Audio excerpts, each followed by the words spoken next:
land. I may not get there with you, but I want you to know tonight that we as a people will get to the promised land. Call in or text to 661-842-KERN. That's 661-842-5376. Listen live at KERNradio.com. Now, the host you've been waiting all day for. Live from the KERN studio, here's Ralph Bailey. Hi, everybody, and a very pleasant good afternoon to you, wherever you may be, however you may be listening, however you may be viewing for those subscribing on YouTube. This is the Ralph Bailey Show. On the 10th day of August, we are live. I have returned from vacation. Want to thank Jennifer Van Alstyne, Kathy Abernathy, Clayton Campbell, David Dowdy, and Rick Bentley for filling in last week for me. Truly appreciate that. Had an uneventful birthday, which is a birdie as far as I'm concerned. It's not even par. It's a birdie. That it wasn't cataclysmic. I didn't get punched. I didn't get elevation sickness. I didn't go somewhere where everything was closed. Didn't get chased off by bears. That's the same place. That's the same place. Right. That is the same place. Pine Mountain Club, where I went for my birthday on a Tuesday, and only one restaurant opens up until Friday. Didn't find that out until 2021 or 22, I think it was. And then, yes, found out that bears were roaming the area and were on the deck where I was staying at an Airbnb. And the final straw was, before I went to bed, I was out on the deck with the owners, and the wife said, "Oh, by the way, make sure you keep your sliding glass door locked because the bears can get up on their hind feet and open the sliding glass doors." And that's when I said, "Don't worry about it, because I won't be here." So, but I want to thank everybody for the kind thoughts and wishes. I had one listener, Renee, did you wish me a happy birthday and send me $20? I think she literally sent me $20, which was the most bizarre birthday gift of them all. But I got a box of Pro Vs with the number 42 on them. I like when people know what I want. You know what I mean? Like, it's crazy you get birthday gifts or Christmas gifts, and it has nothing to do with who you are or what you do or what you want. You know what I'm saying? It's like getting underwear for a birthday present. Wow, look at our girl today. Good Google it, movie. We got a busy show this afternoon. I'm going to go off on the worst business I have ever seen in my life. And believe me, I've seen some bad businesses. But the WNBA is the biggest joke in the history of sports. And I can guarantee you one thing. Absolutely guarantee you one thing. What is this broad's name? Kathy Engelbert. She'll be unemployed very soon. There's no way in the world they bring this woman back. I'll explain in just a second.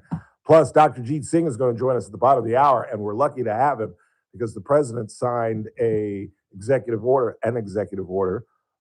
talking about vaccines, what vaccines are still on the list for Health and Human Services and what are not. And we'll get into that with Dr. Jeet Singh, along with the outbreak in measles, which I don't think is coincidental with this whole RFK vaccination question. We'll get into that with Dr. Jeet Singh. Mike Turnipseed makes a rare Monday appearance. I don't know if you guys read in the newspaper. That's all I've been doing is reading. And I literally I got back in town, and talk about a transition from 87 degrees to 106. Good God almighty. Slapped you in the face, doesn't it? Dude, I played golf yesterday early. And on the back, I was like, this is crazy. Got off the course around noon. And we made the turn around 9, and it was 99 degrees when we made the turn. It was crazy.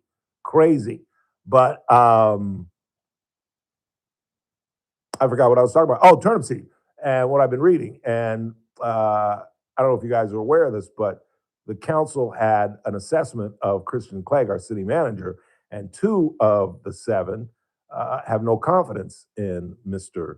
Clegg. We'll talk about that with Mr. Turnipseed. He's got some very poignant things to say about that.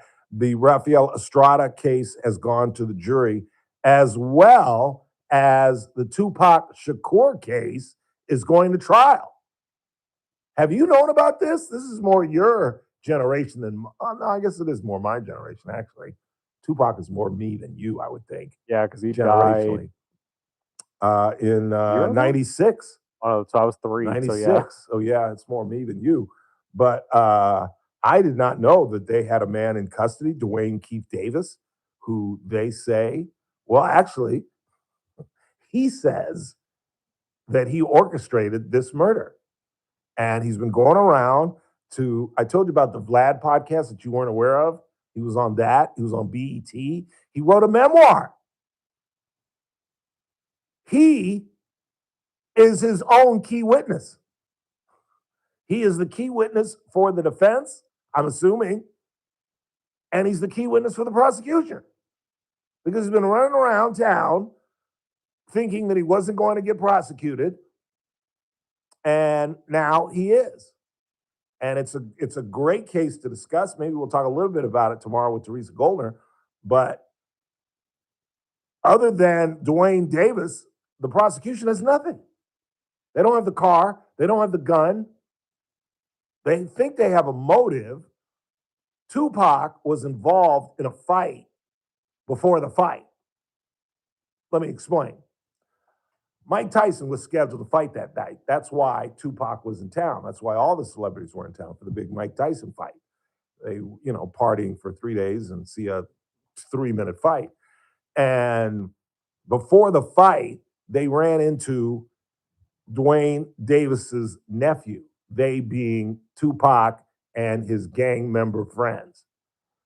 The nephew was part of another gang that had been involved in a crime against Tupac and the boys.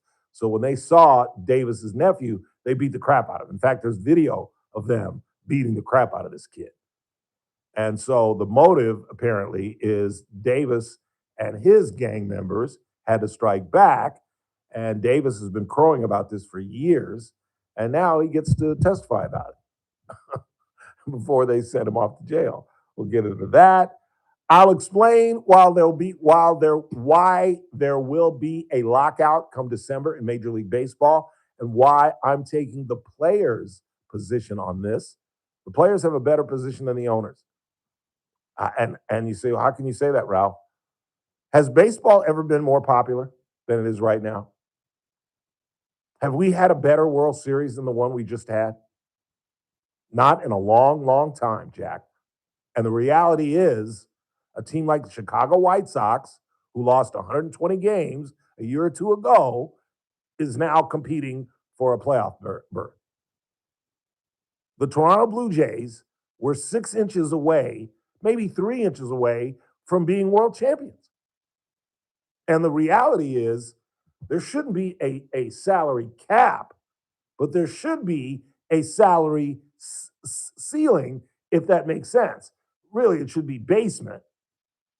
You see what I'm saying? A salary basement, but a salary ceiling on the bottom side, whether you call it a basement or a ceiling, whatever you want to call it. There should be a minimum of what you have to spend. Because here's what's going on. Chris and I open a restaurant. Chris Burdick Restaurant, Ralph Bailey Restaurant. And we do wonderfully for a year. We're doing incredible revenue for a year. Chris takes 60% of his revenue and invests it back into his restaurant, pockets 40%. I take 60, 70% of the profits. I put it back in my pocket. I invest 30%. Who do you think is going to be the better restaurant in 2 years, 3 years, 5 years? It's going to be the Burdick Restaurant. And that's what's going on in Major League Baseball. Because if it were all about money, then why have the Yankees been in one World Series in the last 20 years? Why is Juan $720 million Soto on one of the worst teams in baseball? If it's simply, strictly, exclusively about money, these teams should be surviving. The White Sox shouldn't be winning. The Rays shouldn't be competitive every year. All these teams that are being competitive, what are you complaining about? Baseball ratings have never been higher. Baseball's never been as popular. And yet you're going to kill the golden goose. Let me tell you something. If there is a lockout and it's extended like 94 and they lose the World Series like they did in 94, the last time the owners tried to put a salary cap on, there may not be, as I forget who said it, I think it was Calipari who said, McHale and Bird and Parrish ain't walking through that door. Let me tell you something. If there's a lockout and baseball loses a season, Mark McGwire and Sammy Sosa ain't walking through that door, because that's what saved baseball. People were through. They were done. These spoiled freaking $100 millionaires are complaining that they want more money. We're done. We're not going. Attendance was at its lowest. Ratings was at its lowest. And all of a sudden, Mark McGwire and Sammy Sosa go on one of the most compelling, most eye-watching, eye-capturing runs we've ever seen in baseball. And baseball is saved. But let me tell you something. They ain't walking through that door. They're not walking through that door. Just saying. Baseball is about to kill the golden goose if they don't create some kind of salary basement that forces Pittsburgh to invest. Because a lot of people could have got, because you know what started this whole discussion is Skubal. While I was gone, is it Tarek? Tarek, yeah. Tarek Skubal came to the Dodgers, and everybody's like, oh, there's definitely going to be a lockout. Well, there was going to be a lockout. Yeah, there was always going to be a lockout. Anybody could have rented Skubal. We are renting Skubal. Now, are we going to sign him next year? Probably. Probably. When he starts to get used to his Brentwood, Bel Air, Beverly Hills, Malibu mansion, when he starts to get used to 76 degrees on Christmas Day, when he's out to dinner and he's sitting next to Denzel Washington and Jack Nicholson, is he going to stay in L.A.? Probably. But everybody could have rented the guy just like we did. So I just don't want to hear it. Quick timeout. We'll get into the WNBA after the break. It's the Ralph Bailey Show live on this 10th day of August, right here on News Talk 96.1 AM 1230. And we're streaming live at kernradio.com. Kern Radio, News Talk 96.1 and AM 1230, KERN. First Look with Scott Cox, morning 6 to 9 a.m. Valley Plaza Mall has introduced a new preferred parking program to give shoppers the option of having a guaranteed upfront parking space in a section of the parking lot for a fee. And by the way, this is taken off all across the country. You want to park up close, you can, but you're going to have to pay for it. News Talk 96.1 and AM 1230, KERN. I'm here with Dr. Tarkesh from Affordable Dentures and Implants. Doc, how does digital dentistry improve the process of getting dental work done? Digital dentistry is a cutting-edge technology that creates a highly accurate 3D scan of your mouth. It helps make a more precise and efficient treatment.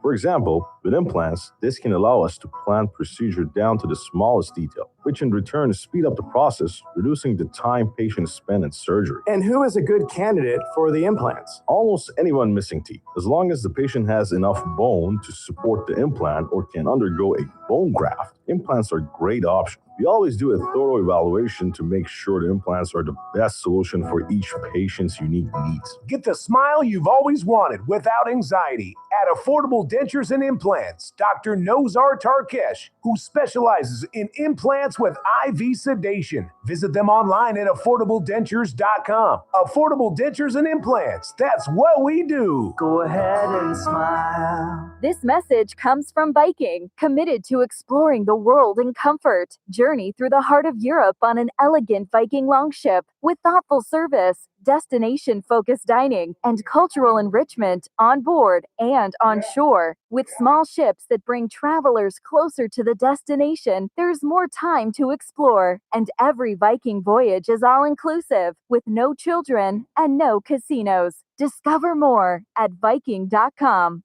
I move mountains for a living.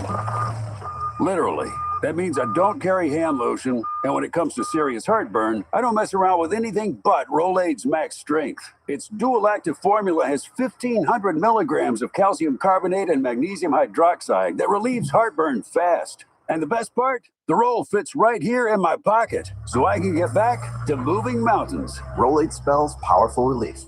1,500 milligrams is our highest amount of antacid per tablet. Read each label. Use as directed. Keep out of reach of children. I'm John Busby with Team Busby Real Estate. And I'm Jonathan Busby with Team Busby Real Estate. We just wanted to talk with you about what we do as a team. We do a great job for our clients. Some of the things that we do is when we represent sellers, we don't just put the transaction together. We do our homework and we check their FICO score, source of funds, where the money's coming from, and the job stability. Because what we don't want is to get you into an escrow and the escrow falls out because we didn't do our homework. With any sort of real estate need that you have, we can accommodate, whether it's residential, commercial, land, or multi-units. We have experience in all and can help you to a successful close. The background that we have is I was a lender for 5 years. And so I learned quite a bit as far as how to keep a transaction together. We don't just put it together and hope that it closes escrow. Nothing's 100%, but we do stack it in your favor. With any needs or questions with real estate, give us a call at 661-410-7355 or visit our website at www.teambusby.com. Hey, it's JR Flores. Catch my show, The JR Show, starting at 1 p.m. Now back to the Ralph Bailey Show on News Talk 96.1 and AM 1230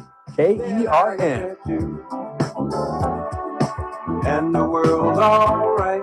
So the WNBA is making news, but it's just the worst run business I've ever seen. I've seen some bad businesses run, I can tell you, but this is the worst thing I've ever seen because, there's so many different layers. I don't even know where to begin.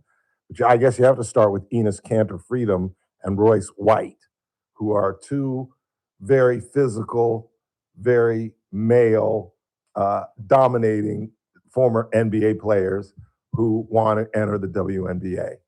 And I've talked about this. I said, wait until this happens because this will burst the dam. And that's why Engelbert will have nothing to do with the decision because she's an idiot. She's an absolute idiot. I've got so much to talk about. I'm trying to squeeze this in and trying to tell so many different stories because they obviously have a race issue. Clearly, they not only have a race issue, but they have a sexual orientation issue in the WNBA because the league was essentially built on black women. There's no question about that. The Cheryl Millers, the Swoops, the Lisa Leslies.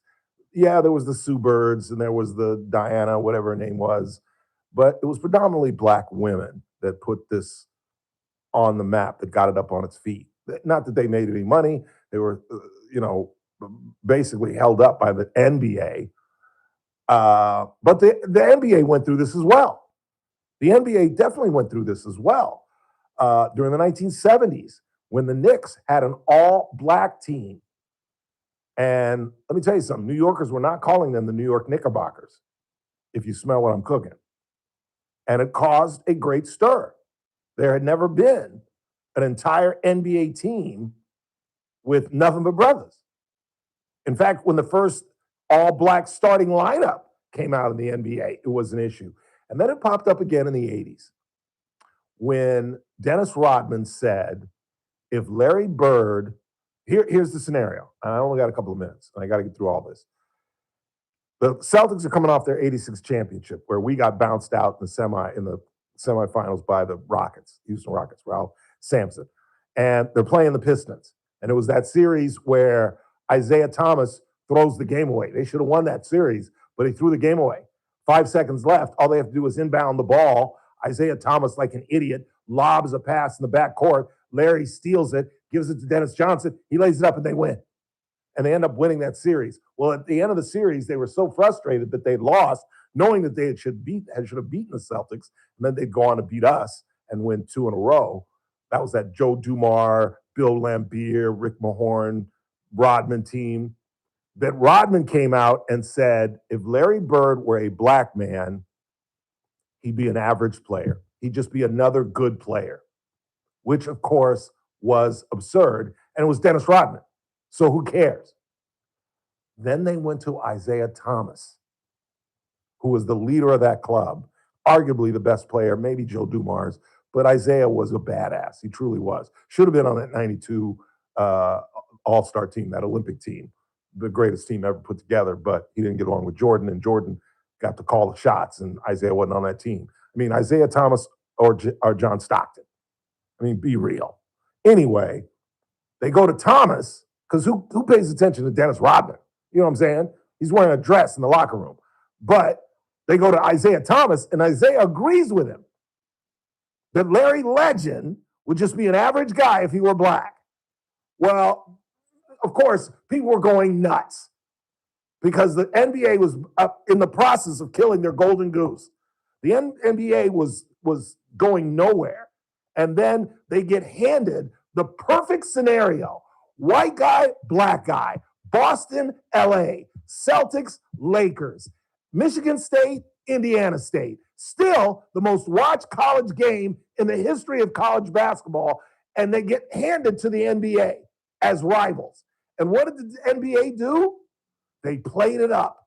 When the Lakers played, the Celtics played in a doubleheader right after them.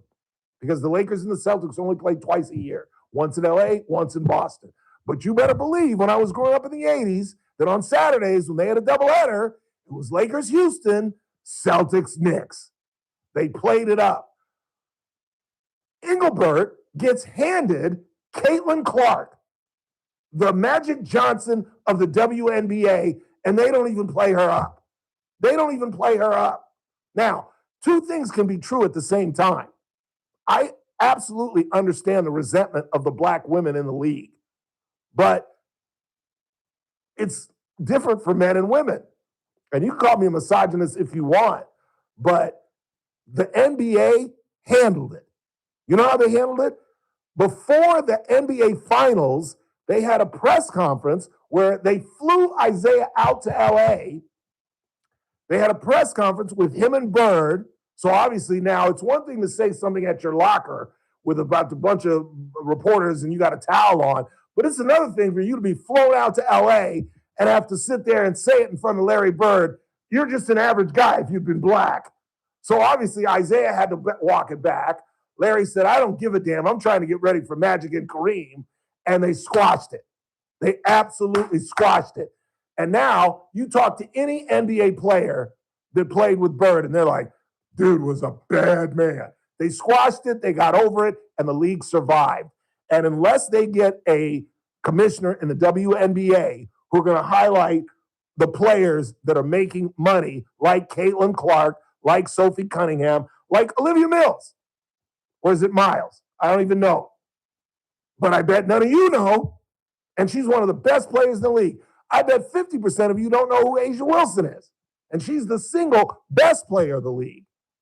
They're doing nothing to prop up their players, and now they're in the midst of a transgender issue where people were coming out and bagging on Sophie Cunningham for what she said about transgender players. And just the simple common sense of it, we should be playing with women because, I don't know, it's the Women National Basketball Association. If you're a man, you should be playing in the National Basketball Association. But they're not smart enough to understand this. And I'm telling you, this Engelbert broad, gone. And you're going to see they're going to bring in an NBA executive, a mid to upper level NBA executive man who's going to run the league, who's going to accentuate the stories. Because truly, and I watched 2 WNBA games this weekend, they've got a decent product. Not a great product, because Angel Reese and these girls are, it's not just Angel Reese too, because I watched the Fever game in its entirety. These girls miss layups, they miss easy shots, and then they've got a couple of players that are outstanding, but they won't prop them up. They've got a serious issue, and if they don't make the right decisions, they're going to kill the golden goose. Quick timeout, we make a transition into medicine. Dr. Jeet Singh joins us next.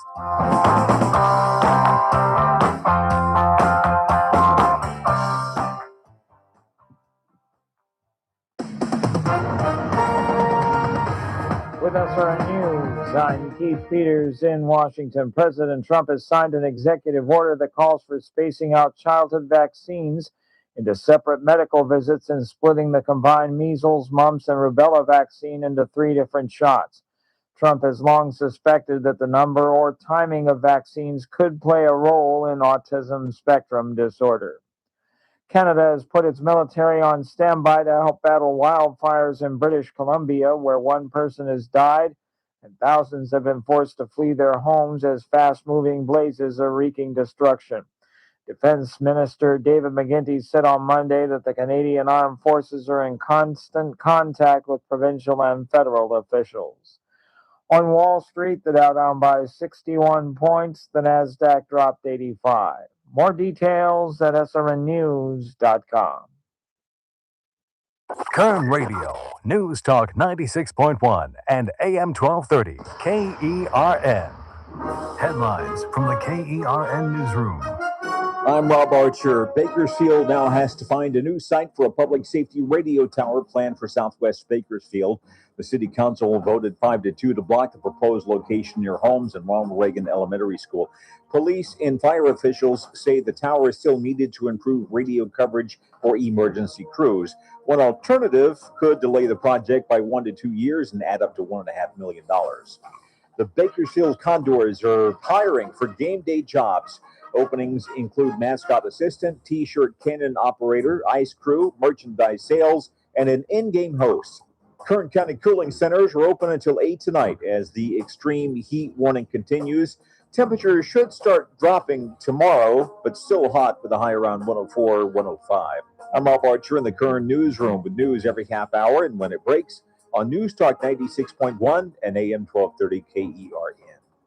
In Kern County, valley fever affects more than 3,000 people each year. But together, we can change that. Join Kern County Public Health as a valley fever ambassador. You don't need medical experience, just a willingness to help your community stay informed. Neighbors sharing with neighbors. Coworkers looking out for each other. Be part of the solution by signing up for a 30-minute virtual training. Visit KernPublicHealth.com to learn more. In 2026, Bay Alarm celebrates 80 years of security.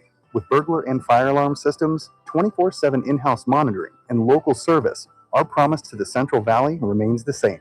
We got you. Learn more at bayalarm.com. Maxwell in the morning. Good till the last mic drop. Federal appeals court ruled the New Jersey's assault weapon law barring possession of a semi-automatic rifle is unconstitutional. The first time a federal appeals court has ruled that a state's assault weapons ban violated the U.S. Constitution's Second Amendment, so this could be a huge one for here in California. Things could be changing for us gun owners. Weekdays 9 to noon, News Talk 96.1 and AM 1230, KERN. Hey folks, Scott Cox here, host of the First Look with Scott Cox radio program. You are listening to The Ralph Bailey Show right here on News Talk 96.1 and AM 1230, KERN.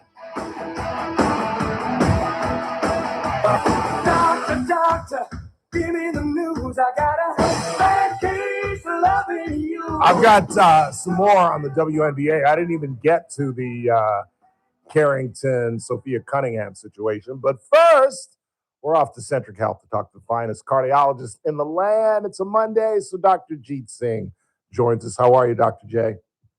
I'm good. How are you doing, Ralph? Doing well. Coming off a vacation and another birthday, unfortunately, but I'm doing well, thank you. What was your reaction to your son's second radio interview? Well, that was fantastic. Yeah, it was. He was very, very good. It was funny, too. He was funny. He is. He learns from the best. That's you.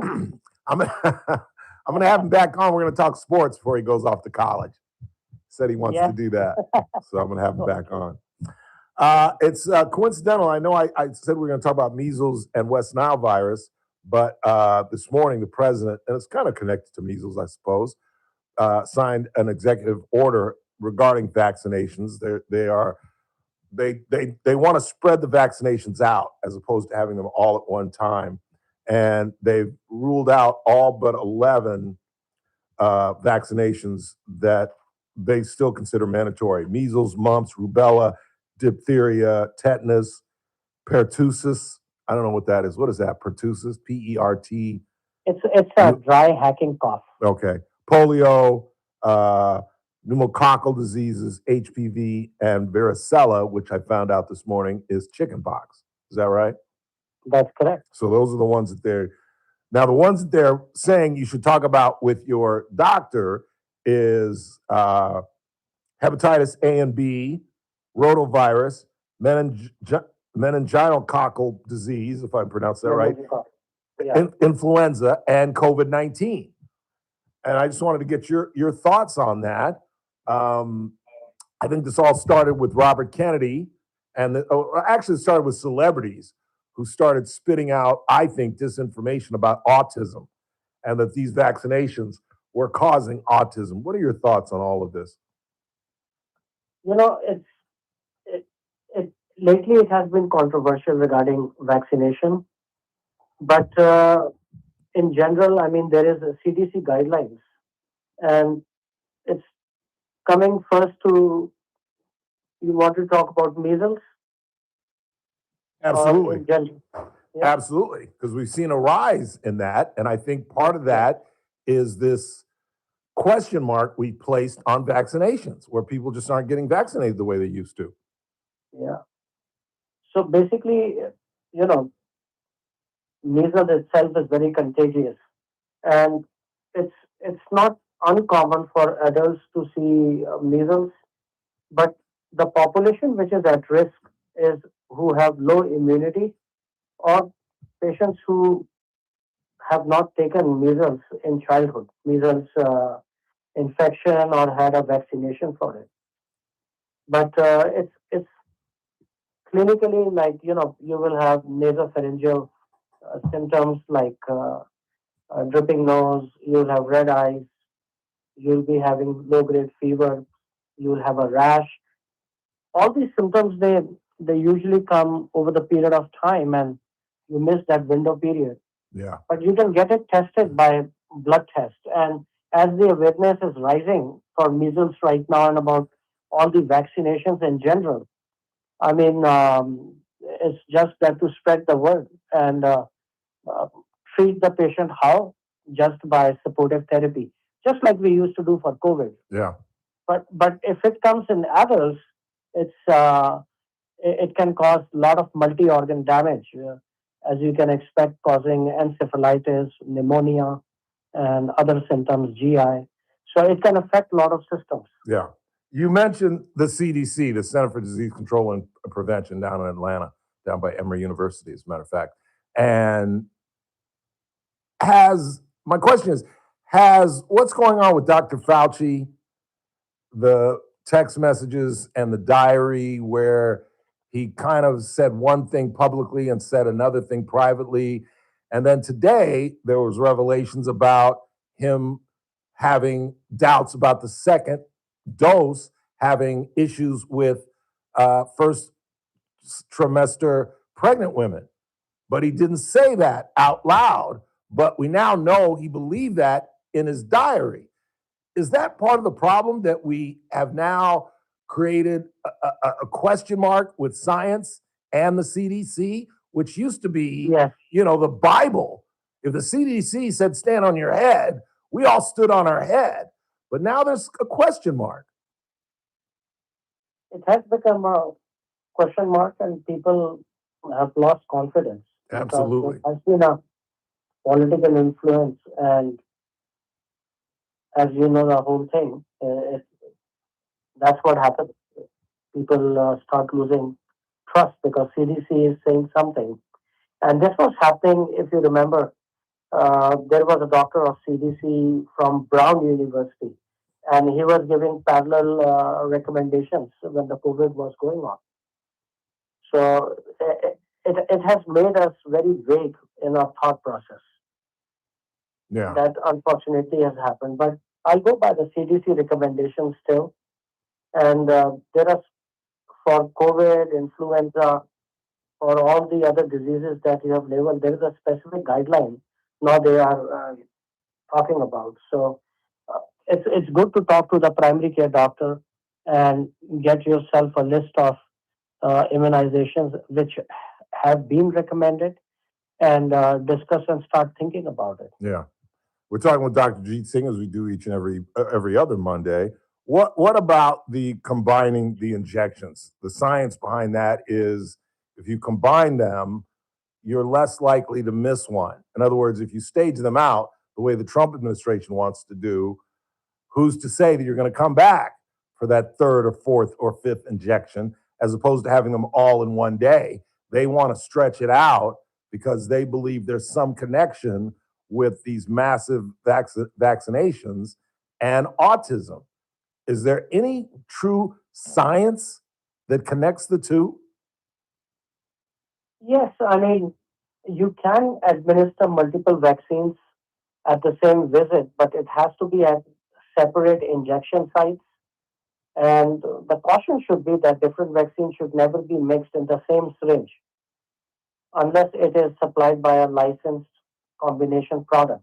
Right. And this is consistent with CDC, ACIP general best practices. To mention, like the most vaccines can be administered simultaneously without impairing antibody response or increasing the adverse reactions. And the interesting part is there is no mention that there is any upper limit to the number of vaccines that can be received by a patient in a single visit. So having all these evidences that they have tested in the laboratory, they are trying to emphasize getting it done just for the compliance reason, you know.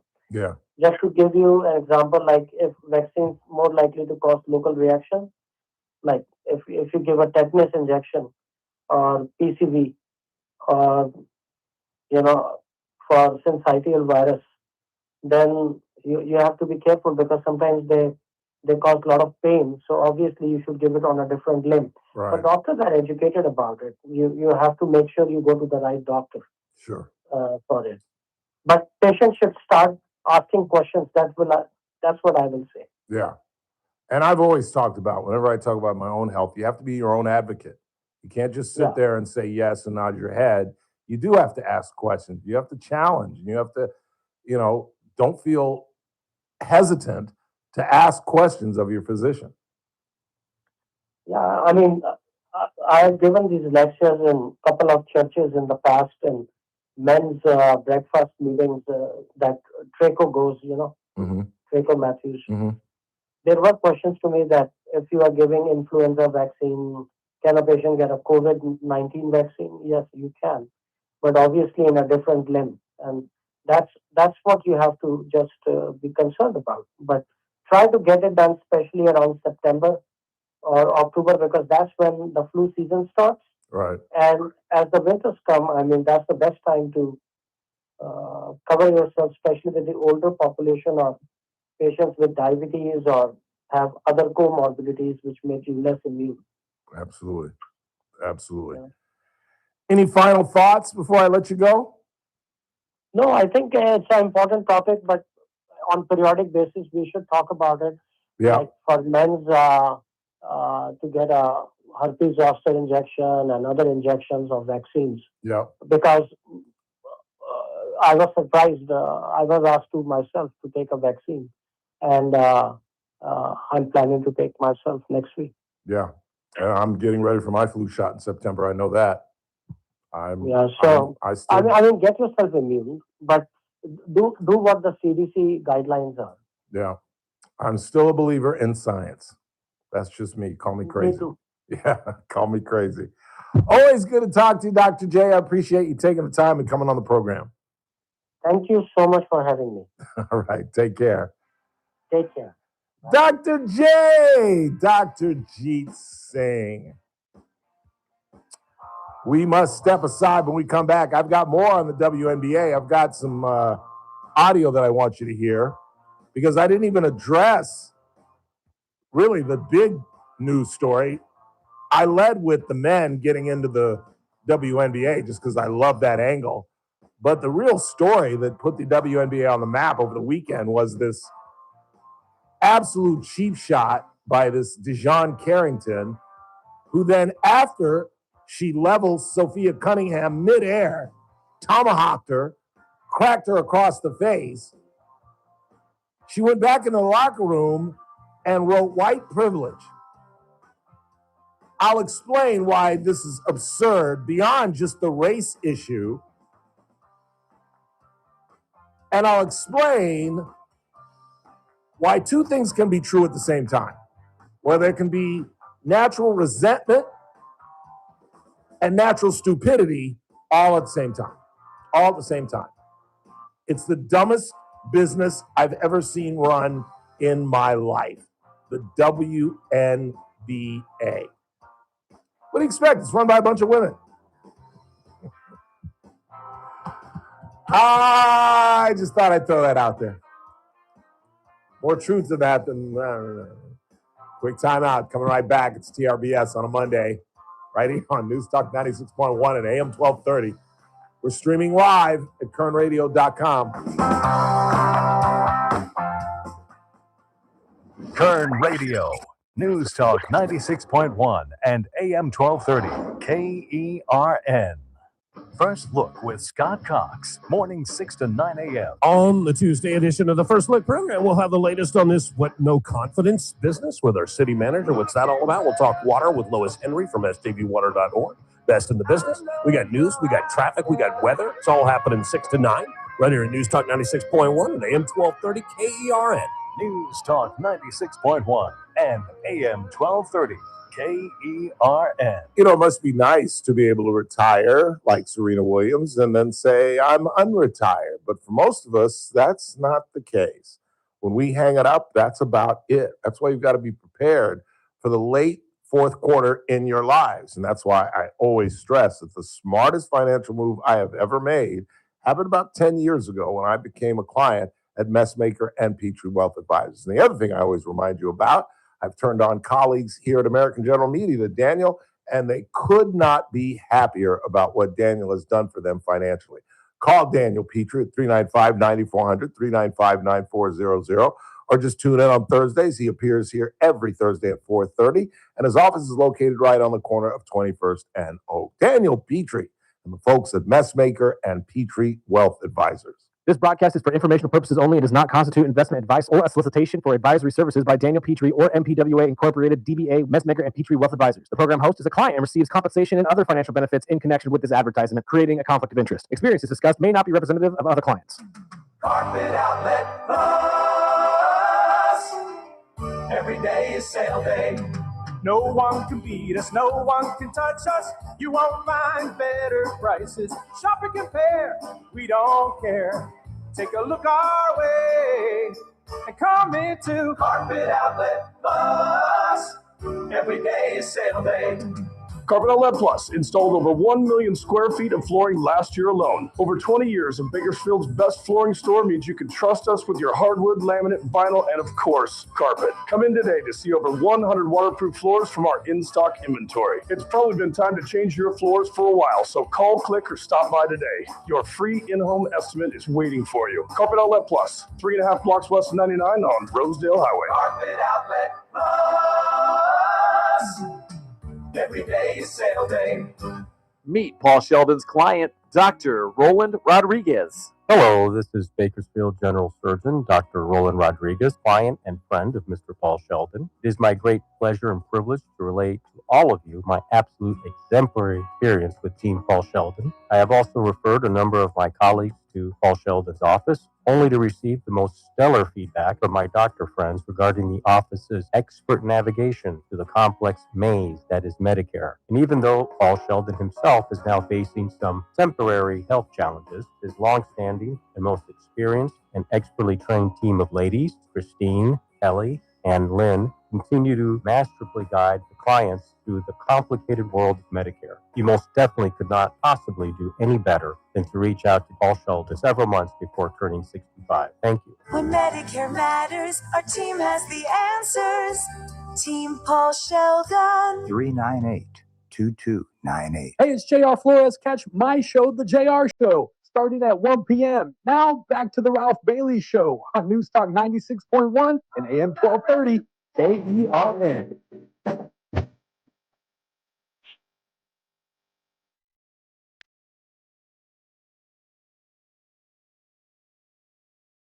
On Blacker, and older. And of course, in my 4 days of doing absolutely nothing, from Thursday to Sunday, I did absolutely nothing but eat, play one round of golf, go to the bathroom, and smoke a lot of THC. That's all I did for 4 days. Barely left my apartment. Thursday, Friday, Saturday, I went out and had lunch. Sunday, went and played golf. Just absolutely was just a bump on a log. It was amazing. And what's even more amazing, I enjoyed it. I absolutely enjoyed it. I'm not ready for retirement. I couldn't do that. I was itching to get back to work today. It really was, believe it or not. Stella in the chat room reminds me that we lost several people and I don't know what to call it, animals. Jackie passed away. The eagle that we've been following for like 2 or 3 years finally succumbed to her red blood cell level was incredibly low. And she'd been in a fight with a couple of young bucks, young eagles up there in Big Bear Valley, and just couldn't survive. And we also lost Don Nelson, one of the greatest basketball coaches and one of the great Celtics of all time. And a man that I got to work with, and I'm sure most of you knew and probably felt that you knew him personally, Don Clark passed away. And I'll talk about that a little bit later in the program because I had a great relationship with Don Clark. I really did. I worked at KVAK for 3 years, and we were on the same shift. We were on the night shift. He was the 11 o'clock anchor, and I was the 11 o'clock live guy. And I have some fond memories of Don Clark. He's a brilliant man, absolutely brilliant cat. I gave him a book. I gave him a Kennedy book that he had not read. He went to Harvard and lived in Boston for a long time, so he was a huge Kennedy guy. And we used to just go back and forth about Kennedy's and the assassination. And I mentioned this book by Robert Caro, and he had never read it. And I literally brought it in the next day, let's say on a Thursday, and he returned it to me on a Friday. And I said, no, Don, I want you to have this. I want you to read it. And he said, I read it. And I was like, you read this book in a day? He's like, yeah. I get home around 11:45, midnight, and I'm, still got the juices from anchoring. And I stayed up until about 4, 5 this morning, and I read it. And I was just like, geez, right. Really nice man. Really nice man. There's a great story about my dad and Don Clark and how they met in the mall. It's a funny story that I'm going to tell later in the program. But in the meantime, we're still on WNBA. And I buried the lead, and it's this foul by Dijon Carrington against Sophie Cunningham. And let me explain something to you if you've never played basketball. There are 4 fouls that you can make on a breakaway layup, okay? There are 4 fouls. The first foul is I'm going to try to get the ball. I'm going to try to come from behind him and move my body in a way where I don't bump him and try to get the ball. That's A. B is this has been a physical game. They've been physical with us. We've been physical with them. So I'm going to try to block the shot. But if I bang into him, I'm not going to worry about it. I'm willing to take the fouls. I only have 2 personals. And I'm going to try to block the shot. But this is a physical game. And I'm going to send a message. And I'm going to block it. I might knock him down. That's 2. Then there's C, 3. Kevin McHale did it to Kurt Rambis. Bill Lambier did it to Larry Bird, where Larry Bird literally after the fight picked up a basketball and threw it at Lambier. And there's Dijon Carrington. And that's called headhunting, where you're not in any way going for the ball. There's no way in the world you can look at that video where she takes Sophie Cunningham and hits her on the side of the head and claim that you were going for the ball. There's just no way. But Monica McNutt was able to somehow say this. Do you think the commissioner needs to respond to these sorts of things so the conversation doesn't fester and get out of control where it's something other than basketball, Monica? Okay, Courtney, this is interesting. I want to just take a moment to stop down on something that I heard Cheryl Miller say over the weekend, and she obviously is a Hall of Famer. But her sentiment overall was that it's important that the game continue to be protected and that folks that are using the game for their own personal narratives, that noise needs to be set aside. Now, to go all the way back to your question, this particular play to me was a hard basketball play. Now, there is obviously more of a conversation. She has no idea what she's talking about. None. To claim that that was a basketball play where she hit the girl, go Google it. For those that aren't basketball fans that haven't seen it, go Google it.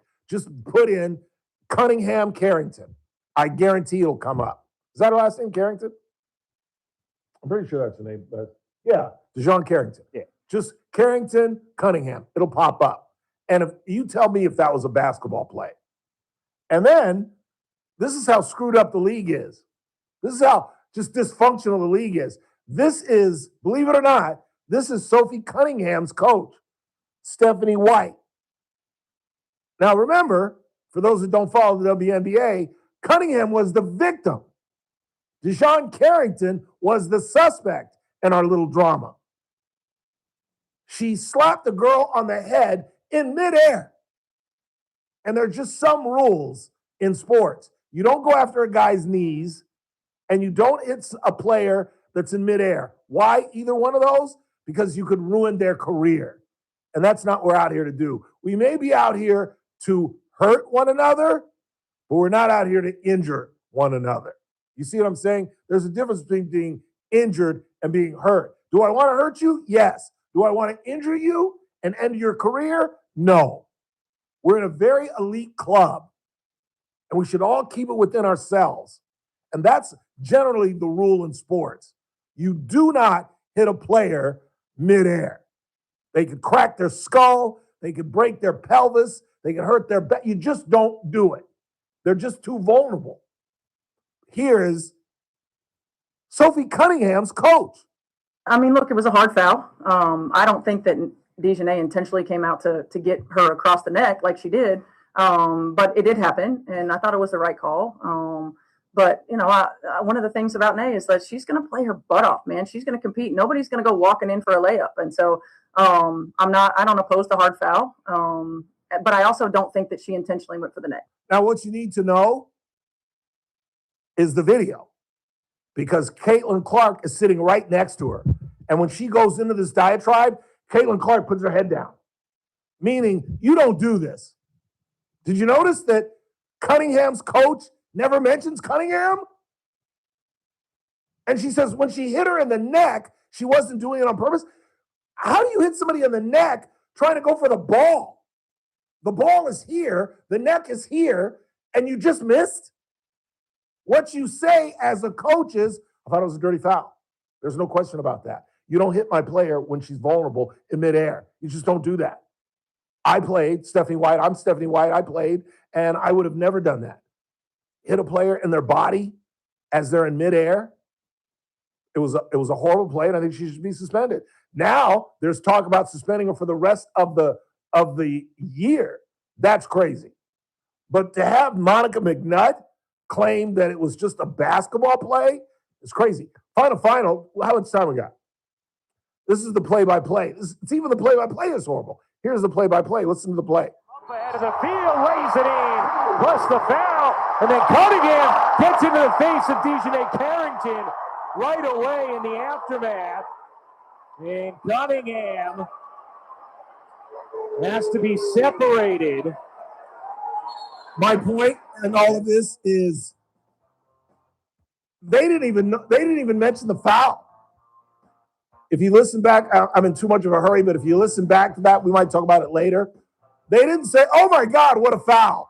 Because Chick certainly did when McHale took down Rambis. Johnny Most, the Celtic announcer, certainly did when Lambeer took down Bird. But these idiots don't know basketball where they're just like, oh, it's just another foul. Quick timeout. Mike Turnipseed joins us on this Monday.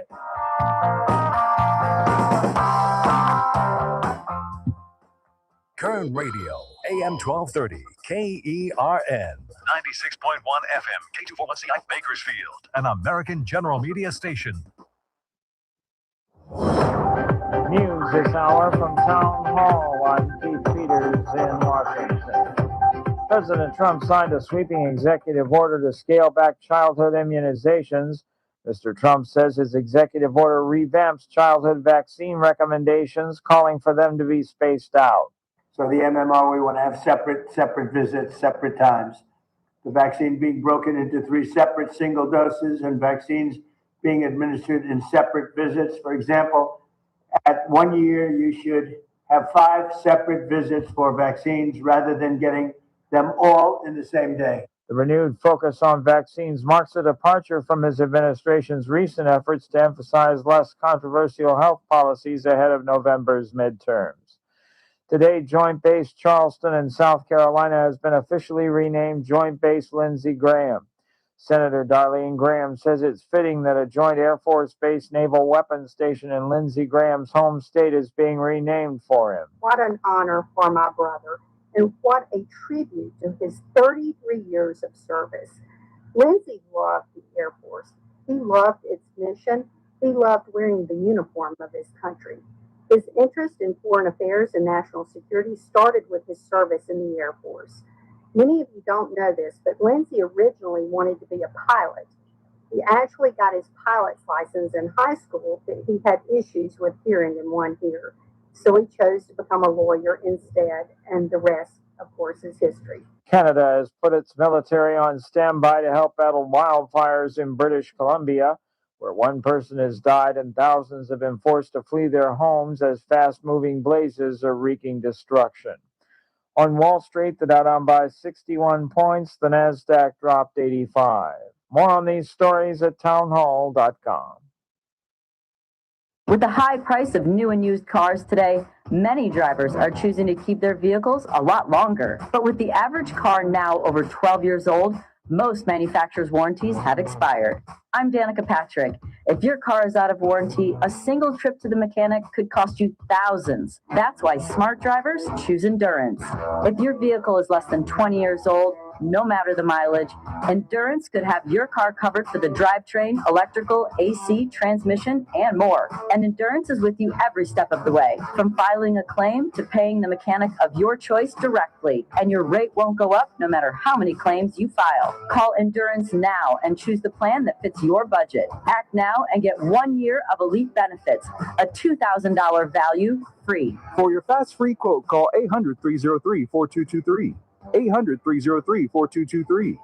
800-303-4223. Coverage varies by plan. View contracts and exclusions at endurancewarranty.com. From the KERN Newsroom, your live and local news update.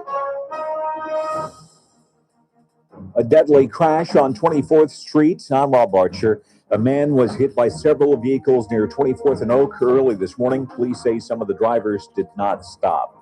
The man died at the scene. Westbound 24th was closed for several hours while officers investigated, but the road reopened. Police are asking anyone who saw what happened to get in touch. The worst of the heat should finally start easing tomorrow. Bakersfield could still reach around 108 to 110 today, and an extreme heat warning stays in effect until 8 tonight. Kern County cooling centers are open until 8. Free rides can be had by calling 211. Tomorrow it should be a few degrees cooler, relatively, with highs dropping closer to 104 or 105. By Thursday, forecasters expect highs back in the 90s. Firefighters are working the Antelope Fire near Highway 46 along the Kern and San Luis Obispo County line. The fire burned more than 2,400 acres over the weekend. Crews stopped its forward progress and containment's growing. The cause is still under investigation. A 76-year-old Palmdale man died after his car went into a canal near Arvin over the weekend. The Highway Patrol says the man was driving on property near Bear Mountain Boulevard and Rockpile Road. When he made a sharp turn and went into the canal, he was the only one in the car. Bakersfield has to find a new site for a public safety radio tower. The council voted 5-2 to block the proposed location near Holmes and Ronald Reagan Elementary School. Police and fire officials say the tower is still needed. And the Bakersfield Condors are hiring for game day jobs before the new season, including mascot assistant, ice crew, merchandise sales, t-shirt cannon operator, and in-game host. I'm Rob Archer in the Kern newsroom with news every half hour and when it breaks on News Talk 96.1 and AM 1230 KERN. To the rest well, in a month from now, this Hollywood big shot's gonna give you what you want. Too late. They start shooting in a week. I'm gonna make him an offer he can't refuse. The Ralph Bailey Show. News Talk 96.1 and AM 1230 KERN. And I've seen the promised land. I may not get there with you, but I want you to know tonight that we as a people will get to the promised land. Call in or text to 661-842-KERN. That's 661-842-5376. Listen live at KERNradio.com. Now, the host you've been waiting all day for. Live from the KERN studio, here's Ralph Bailey. Hour 2 of the broadcast on this Monday, 10th day of August. This is the Ralph Bailey Show on News Talk 96.1 and AM 1230. We're streaming live at KERNradio.com. Coming to the bottom of the hour, we'll get into the Rafael Estrada case. The jury has that case. They are deliberating. And I'm starting to get scared, to be honest with you, because I thought this was an absolute slam dunk. I don't know how long they've been deliberating. Whether they go on Friday, Chris? Do you remember what day they started? Not, if I'm being honest. Well, I mean, I would have thought it would take a matter of hours. Rafael Estrada is the man who was accused of barging in on his son's graduation party at his father-in-law's house, where his wife, who was trying to divorce him, had moved. In fact, she had asked him to sign divorce papers that day. And according to witnesses, he showed up in a drunken stupor and got into an argument at the graduation party at the father-in-law's house and then killed his wife, allegedly. That trial is going on. And the trial of Dwayne Keith Davis, the man accused of killing Tupac Shakur, a case that I thought would never, ever be solved, just like the Biggie case. But apparently, they think they've got their man. We'll talk about that. And we'll talk a little baseball in 5, and I'll tell some stories about the late Don Clark. But in the meantime, despite his promises to come in studio, because we have YouTube, and that's why we have YouTube, so we can show off our guests, Michael Turnipseed joins us via the Rogers Brandon Global Telephone Network. Mr. Turnipseed, I appreciate you taking the time. Would have been nice for you to ramble down the road and join us live in studio, but I guess I'll be in there Thursday, Ralph. All right, I guess that's good enough. Wanted to talk about the story that 2 of the council members, Zach Bashirtash and the outgoing Ken Weir, have an issue with city manager Christian Clegg, as I do. What say you, sir? Well, this happened last Wednesday night. They had a closed session meeting at 3:30, and they were working on the evaluation. And this is the second or third meeting that they've had, which is not uncommon because they have a limited amount of time between meetings. And they're supposed to be working on his evaluation. And according to, we quote the story in the paper, or do you want me to say that? Can I quote the Californian? Yeah. Well, basically, Ken Weir came out after closed session and basically said that he had no confidence in Mr. Clegg's abilities. And then Mr. Bashirtash came out and said, I'd like to echo, here's where it gets in what happens in closed session and what you're not supposed to say. He said, I'd like to echo the same sentiment Council Weir made during the closed session. I don't have any faith in our city manager. Well, the point is, when 7 people are in a closed room with, the city attorneys there during this discussion, it's a personnel matter. A lot of things are personal. I mean, generally they come out and they say we don't have any comment. And obviously it started a whirlwind because all the other council members have to get interviewed and start talking about things too. And it's just the fracture in the city council is really quite significant. And we wonder what's going on. And in this article, I just want to say, I don't agree with Andre Gonzalez a lot, but his quote to the Californian was, "The city council has to provide the vision through direction to the city manager. We're elected by the people, and the people are the ultimate boss." I almost fell out of my chair when I read that. Wait, hold on. Before you give Mr. Gonzalez a lot of credit, that's the way municipal government is run. But that's not the way our municipal government's run. He's lost his mind. You really think that it's the city council, it's the seven dwarfs that come up with the ideas that put forward our city? No, it's not. It's staff. It's staff. It's a bunch of 30-year-old Arizona State graduates who've got city government jobs, and they say something, and the seven dwarfs come in and stamp it yes or no. These guys aren't coming up with ideas, and if they do, they're self-serving ideas that puts money in their own pockets. Don't give him credit for that. Yes, that's the way. That's the way. Let me finish. That's the way municipal government is supposed to run, but that is no way close to the manner in which Bakersfield's municipal government is run, in my opinion. I'll shut up now.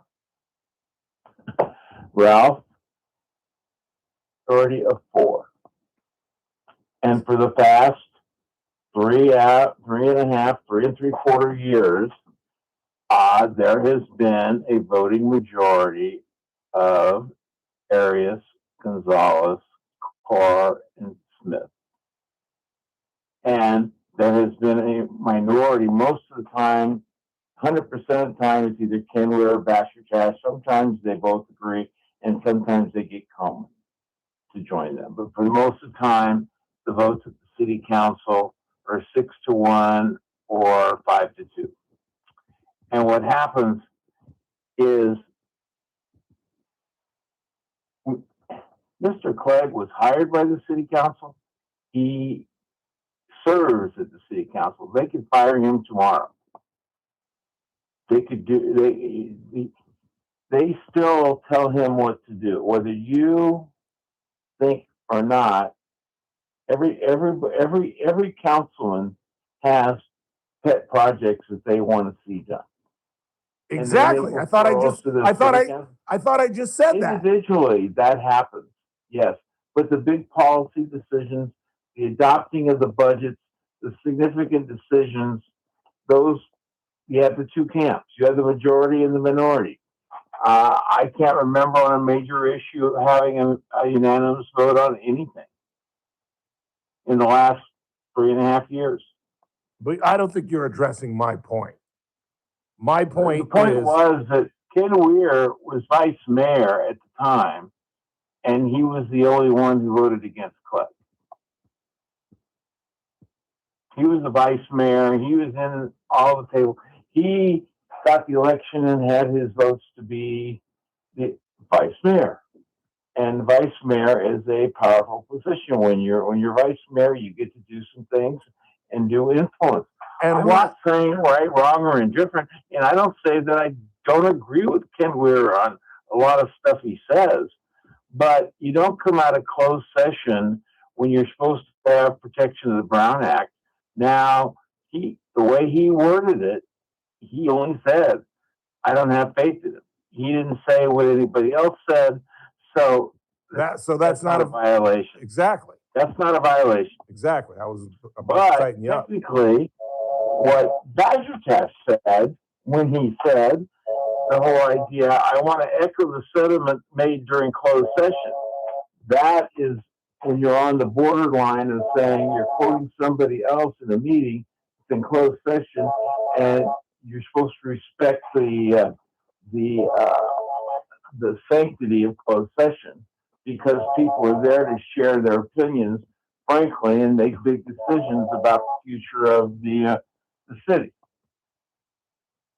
And I mean, this whole thing is just a division we have, but ultimately, and it gets down to the last thing, and I also want to make sure when I read this, that basically the council sets the priorities, and basically it's the council who's responsible for everything that happens at the city, not the city manager. Do you believe that? Well, that's the way it's supposed to work. I know that, but do you believe that's what happens? Particularly in the wake of Alan Tandy. Do you really think that's the way this city's been run for the last 30 years, where the city council is dictating what goes on and not the city manager? Come on, Michael. Come on. Wait, let's talk in reality. Ralph. Let's talk in reality. Yes, you have. And Mr. Tandy and the city, he knew how to. Michael, let's make this simple. Who runs the city? Who is operationally directed? Who sets the policy? There's two different things. I don't think that the city council votes the budget. City council does the evaluation of him. The city council is supposed to hold everybody accountable. Now, who if runs, they don't do that, who runs the city? Well, who manages the city is Mr. Clegg. Manages. But he doesn't run the city. The city council members are setting policy, and he's just doing what they say. Is that really what you're trying to tell me, Michael? In the real world, that's how it operates. But come on, stop giving me this real world nonsense. We're talking about what's going on in Bakersfield on August 10th, 2026. Does Clegg dictate what goes on, or does the city council? And I'm not going to let this go until you finally say it's the city manager. And it has been for 30 years. For as long as I've lived here, Alan Tandy has dictated the future of this community. Am I lying? Alan Tandy exactly dictated. Okay, thank you. And I'm not saying that Mr. Clegg is Mr. Tandy.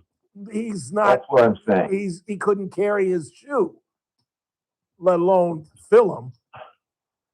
But I still don't believe. Tremendous influence over the city council members. Why can't you just talk plainly? Michael, why can't you just talk plainly? Tandy ran the city. Absolutely. Okay, let's just talk plainly so our listeners can understand. He ran the city. Clegg yes, he did. Has the opportunity to run the city because the seven dwarfs have no clue, but he doesn't have the leadership qualities that Tandy had, despite Tandy being an SOB. He was an incredible leader. He was. I think that you just said the difference between the two. And that's all I'm going to say. You just categorically stated what Mr. Tandy was and that Mr. Clegg is not Mr. Tandy. And you know what? That's what I've been saying the whole time. A part of leadership is, go ask Michael Jordan, is sometimes you got to be a jerk. Go ask Kobe Bryant. Go ask Magic Johnson. Go ask Larry Bird. Sometimes you got to be a jerk. You know, when Larry Bird started his rookie year, he cursed out Pete Maravich, who's one of the greatest players of all time, but he was at the end of his career. And Pete made some comment to Larry, and Larry was like, well, if you didn't suck so badly, we wouldn't be losing. Sometimes a leader has to be a jerk. That's part of leadership. Clegg doesn't have that ability.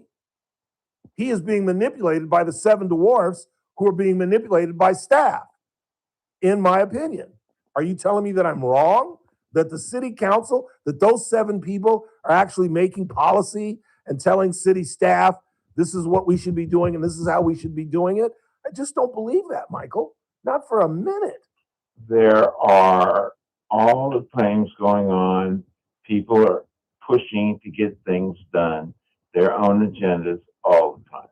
That happens. Weir has an agenda. Bastratash has an agenda. Everybody has an agenda. And that when you get four agendas together to agree, that's how the city moves. That's why you see 4-3 votes. That's why you see 7-6-1 votes. You very rarely, because this council is, I think, very dysfunctional. Absolutely. I agree. That's what I I'm agree. trying. Not because they aren't pushing agendas. They are pushing agendas. They're pushing They're personal pushing what I think is the wrong agenda. and personal agendas. Yes, wrong, personal. They're pushing things like this last budget. The fact that it was so structurally unbalanced, that didn't come necessarily from the city manager. That came from having all the bells and whistles that the city council wants on a broke budget. Yeah. So that's going to have to come to an end. They can't continue to spend $74 million a year that they don't have an income. So there will be a come-uppings, and that's when you're going to see the city council has two responsibilities, basically: to spend the money and then monitor that it's well managed and we're getting positive outcomes. And create revenue. You ask any city council, and create revenue. and that's where they get an F for sure. They have done nothing to create revenue. They have done nothing to create economic development. Absolutely. That has been a complete dismal failure. Absolutely. I've said that. I've written that. That is where I have a problem with the council. But that is the council's job to set policy or the guide rails for the staff to do their job. When they adopt the budget, they have set the guide rails for the staff, and the staff has to lead. The staff can't spend more money than the council lets them spend. And that's all I've been saying, that it's rudderless, and that when they do have an agenda, it's a personal one. And when they do make a decision, it's an idiotic one. This whole bike lane thing, this whole restructuring of our streets, just the priorities are so incredibly stupid. There is a reason that we lead or are very high in the state for pedestrian deaths. There was one today at 5:30 in the morning, right down the street from where I live. Now, in most major communities, people aren't walking around 24th Street, a busy, busy street, at 5:30 in the morning. In most major communities, you don't have a plethora of homeless people whose main mode of transportation is the bicycle. And they're riding it at midnight and 1 and 2 in the morning to score their meth, or just because they are high and they can't go to sleep. And they're running around in dark clothing and they're getting run down. And the city council, the Seven Dwarfs, actually believe that by creating bike lanes, they'll solve this problem, that it'll suddenly go away. It ain't Richard Bean and Rogers Brandon, bike enthusiasts, who are getting run down in the streets. It's homeless people who use bicycles as their main mode of transportation at 1, 2, 3 o'clock in the morning. And for some reason, the Seven Dwarfs, that just hasn't sunk into their head yet. So they think they're going to make recreational bike lanes, and that'll solve the problem. Crazy. So, Ralph, crazy. We have a great opportunity coming in November. I don't endorse, I don't do anything, but if the people of Bakersfield really are not happy with what's going on at the city, and they're not, then we'll see what the elections and how many incumbents get reelected. You're right. That is the question here. It's not you, it's not me. It's the people that show up and vote in November, and they look at Bakersfield, and they're supposed to think, well, did my city councilman do a good job? You're right. It's like Congress. It's just like congressmen. 95% of congressmen get reelected just for showing up. We're going to talk with Ryan Cross and Bob Smith here very soon. And you're right. I've never seen a city where councilmen run unopposed. I just have never seen that before in my life. I think they've all of them have an opponent now. Thank I God. don't know if they're a good opponent. I'm not saying, I don't know if they're good opponents. I don't know if they're strong opponents. They were able to get 25 signatures on a piece of paper so I can run. That's not a big fence to climb. Right. And so can they raise money? Can they go door to door? Can they convince the voters, and that's what this is all about. Cassie Biddle can. She will, and she will succeed Ken Weir. I don't think there's any question about that. That's the good thing. She will be a welcomed addition to the Seven Dwarfs. Appreciate you taking the time on a Monday. We will see you on Anytime, Thursday. Ralph. I love the jabber. All right. Thank you, sir.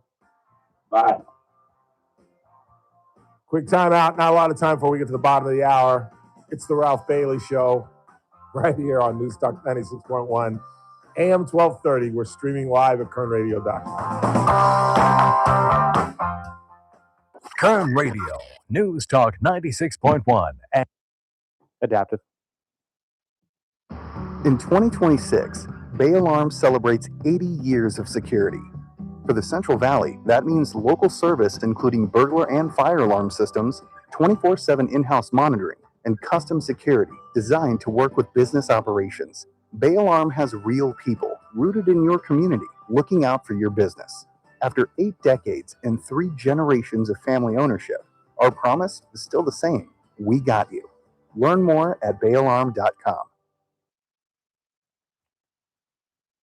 I hope you all were kind to Jennifer Van Alstyne, one of the owner-operators of Adaptive Network. She filled in last Monday for me, and Mr. Burdick tells me she absolutely killed it. And she and her husband, Ryan, will join us on Wednesday to talk about cybersecurity. And again, it is really one of the biggest issues when it comes to IT. That's why we teamed up with Adaptive Networks, because cybersecurity is serious. You heard about what went on in Minnesota with a water secure issue. And that's the reality of what we're going to have to face in the 21st century. So if you're a serious business person, you are serious about your IT, you need to call the Van Alstynes at Adaptive Networks at 661-241-0638 or hit them online at adaptive-net.com, or just tune in on Wednesdays when both Ryan and Jennifer join us live in studio.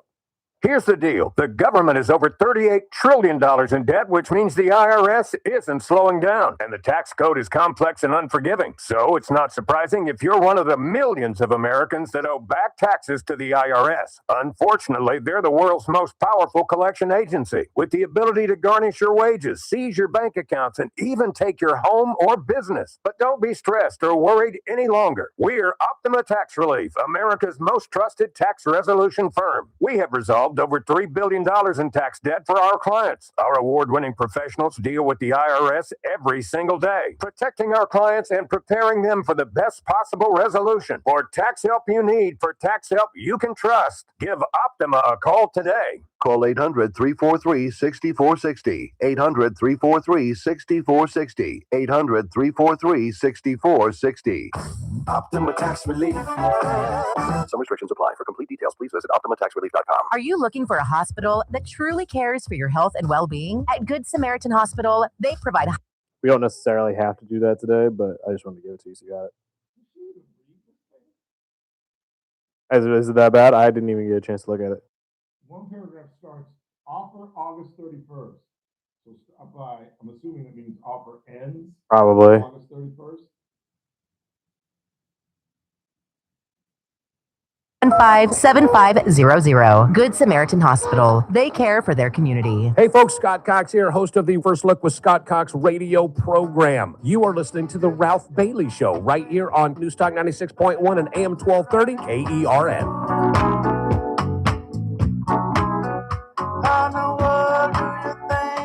Hear that phone going off in the background? We were talking to Mr. Turnipseed. That's why we like our guests in studio. It takes out all the outside elements. You're here, plus we're on YouTube.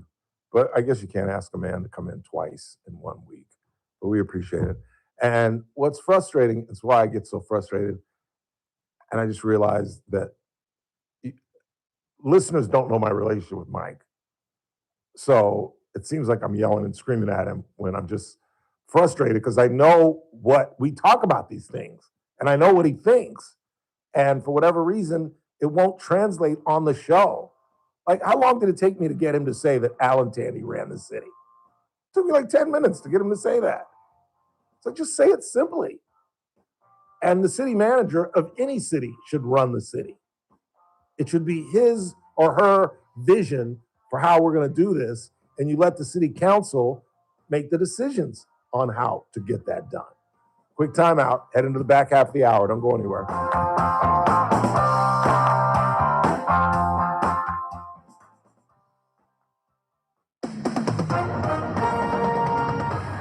With SRN News, I'm Keith Peters in Washington. Canada has put its military on standby to help battle wildfires in British Columbia, where one person has died and thousands have been forced to flee their homes as fast-moving blazes are wreaking destruction.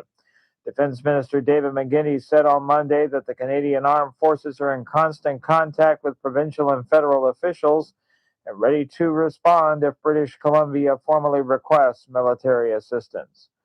President Trump has signed an executive order calling for revamped childhood vaccine recommendations that promote his long-held belief that certain shots should be spaced out into separate medical visits. The order recommends separating the measles, mumps, and rubella vaccine into 3 different shots administered in separate visits. On Wall Street, the Dow down by 61 points. More details at srnnews.com. Kern Radio, News Talk 96.1 and AM 1230, KERN. Headlines from the KERN newsroom. I'm Rob Archer. There was a deadly crash on 24th Street. A man was hit by several vehicles near 24th and Oak early this morning. Police say some of the drivers did not stop. The man died at the scene. Officers are asking anyone who saw what happened to get in touch. The worst of the heat should finally start easing tomorrow. Bakersfield could still reach well into the triple digits, maybe up to 110 this afternoon. And the extreme heat warning stays in effect until 8 tonight. Cooling centers are open until 8. And if you need a free ride, call 211. Tomorrow should be a few degrees cooler with highs dropping closer to 104 or 105. Firefighters are working the Antelope Fire near Highway 46. Forward progress has been stopped and containment is growing. I'm Rob Archer in the Kern newsroom with news every half hour and when it breaks on News Talk 96.1 and AM 1230 KERN. Look, folks, when it comes to IT support, not all companies are the same. Many make big promises, but very few have the depth of talent, advanced systems, and proven solutions that Grapevine MSP brings to the table. At Grapevine MSP, they don't just fix problems, they prevent them. Their fully managed IT services keep your systems running smoothly and securely 24/7. So when something happens at 2 o'clock in the morning, you're not going to be stuck trying to reach your provider. Grapevine MSP's local team is already on it with advanced network monitoring. They generally catch the issue before you even notice, and they're calling you to say that it's already been handled. Their dedicated cybersecurity team protects you daily from evolving threats, while their industry-leading backup and disaster recovery keep your business online even in a crisis. All this for one simple, transparent monthly rate. Call 661-377-2992 or visit grapevinemsp.com to schedule your free network evaluation today. Grapevine MSP Technology Services, the Valley's leading IT service provider. Maxwell in the morning. Good till the last mic drop. The state of California needs money because of the way we've been spending our Medicare money. They decided that we need to talk to you guys about this. How about if we withhold $867 million from you? Will that get your attention? You now have the Trump administration, and they have greater expectations of you. So if you can't deliver, they ain't going to deliver either. Weekdays 9 to noon, News Talk 96.1 and AM 1230, KERN. Hey, it's JR Flores. Catch my show, The JR Show, starting at 1 p.m. Now back to the Ralph Bailey Show on News Talk 96.1 and AM 1230, KERN.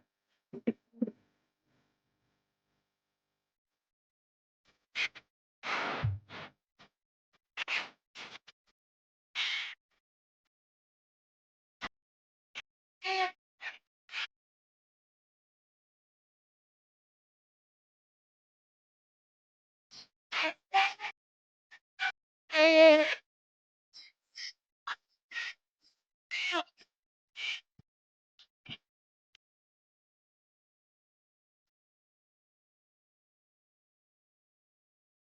812-5376, 812-KERN. I still got some things I want to talk about in terms of city council. I want to amend what I said, because what I said was every city should be run by the city manager. That's not true. That's not true. That's not true. Every city that doesn't have a strong mayoral council situation should be run by the city manager. In other words, if we had a strong mayor, if we had a charter that allowed our mayor to be a real mayor, we wouldn't need a city manager. The vision would come from the mayor's office. But since the mayor's only responsibility is to break ties and ribbons at openings, and that has nothing to do with Karen Go. That has to do with the position and our charter. And the fact is, we don't have a strong mayor. And so the city manager should absolutely be the one who dictates the vision. And that's the way it has been for most of my life in Bakersfield with Alan Tandy, who again was a strong leader, was a good city manager. I think overall you have to give him a B.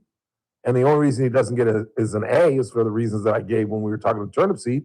He was a POS. He was just not a good man in terms of dealing with people and just temperament.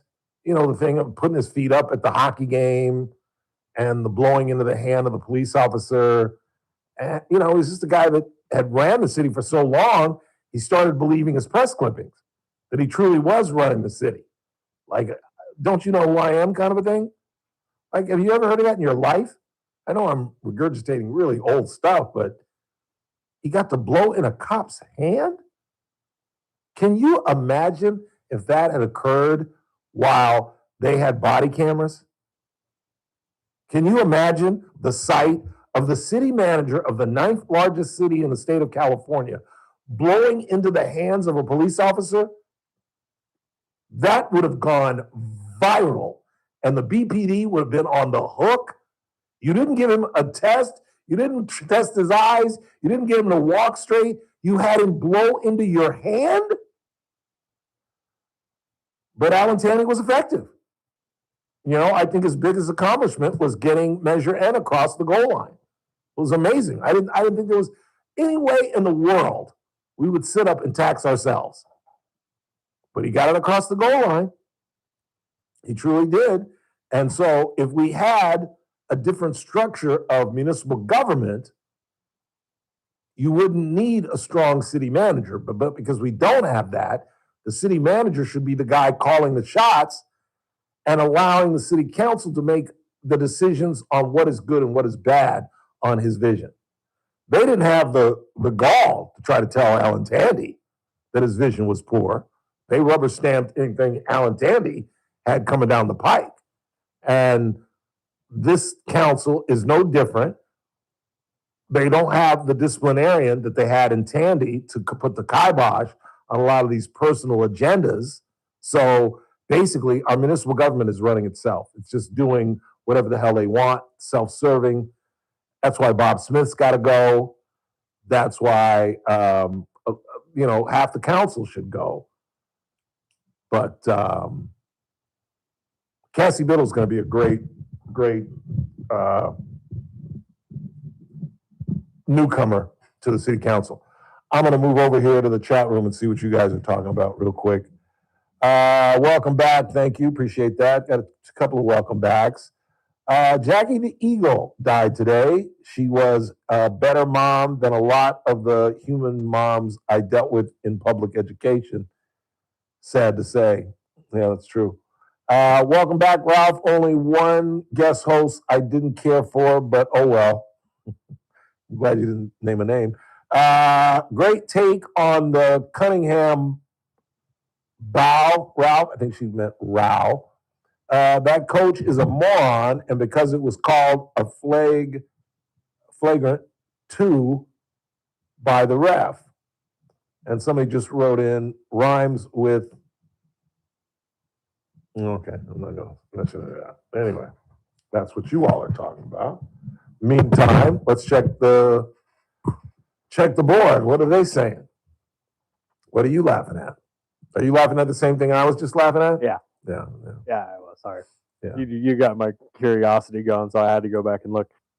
Let's see. This first one says, it didn't help that our president was telling us that maybe if we drank bleach, it would kill the COVID virus. Perhaps a better idea than litigate the past is to learn from all these missteps, from not knowing exactly how to respond to a 100-year pandemic, and get prepared for the next one.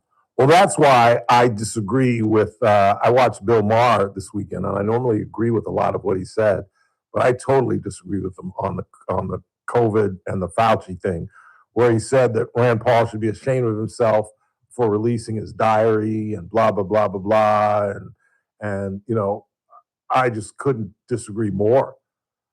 In fact, I think that if we were serious about this, and it wasn't just Rand Paul's obsession with Dr. Fauci, but it was truly an attempt to figure out how this thing started and what we did wrong, they should give him immunity. They really should. He's 85 years old. What do you want to do? Put him in jail?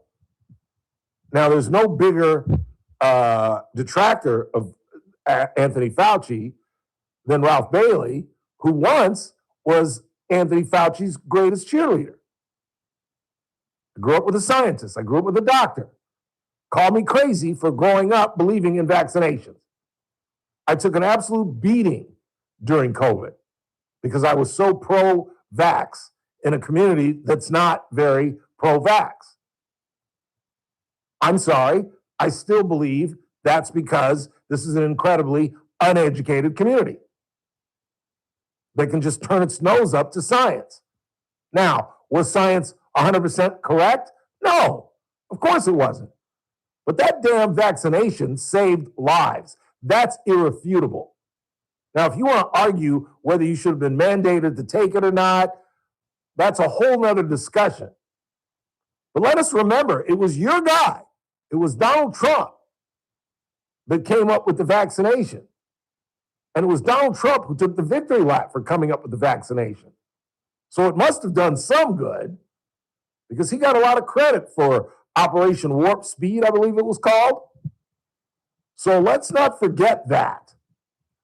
But what it has created is this doubt in the CDC, this doubt in science, this question about vaccinations, and now Trump kind of puts a little cherry on top today by signing this this executive order that Bobby Kennedy could have written himself that creates more questions when it comes to vaccinations. So is it really, really a mystery that measles has reappeared?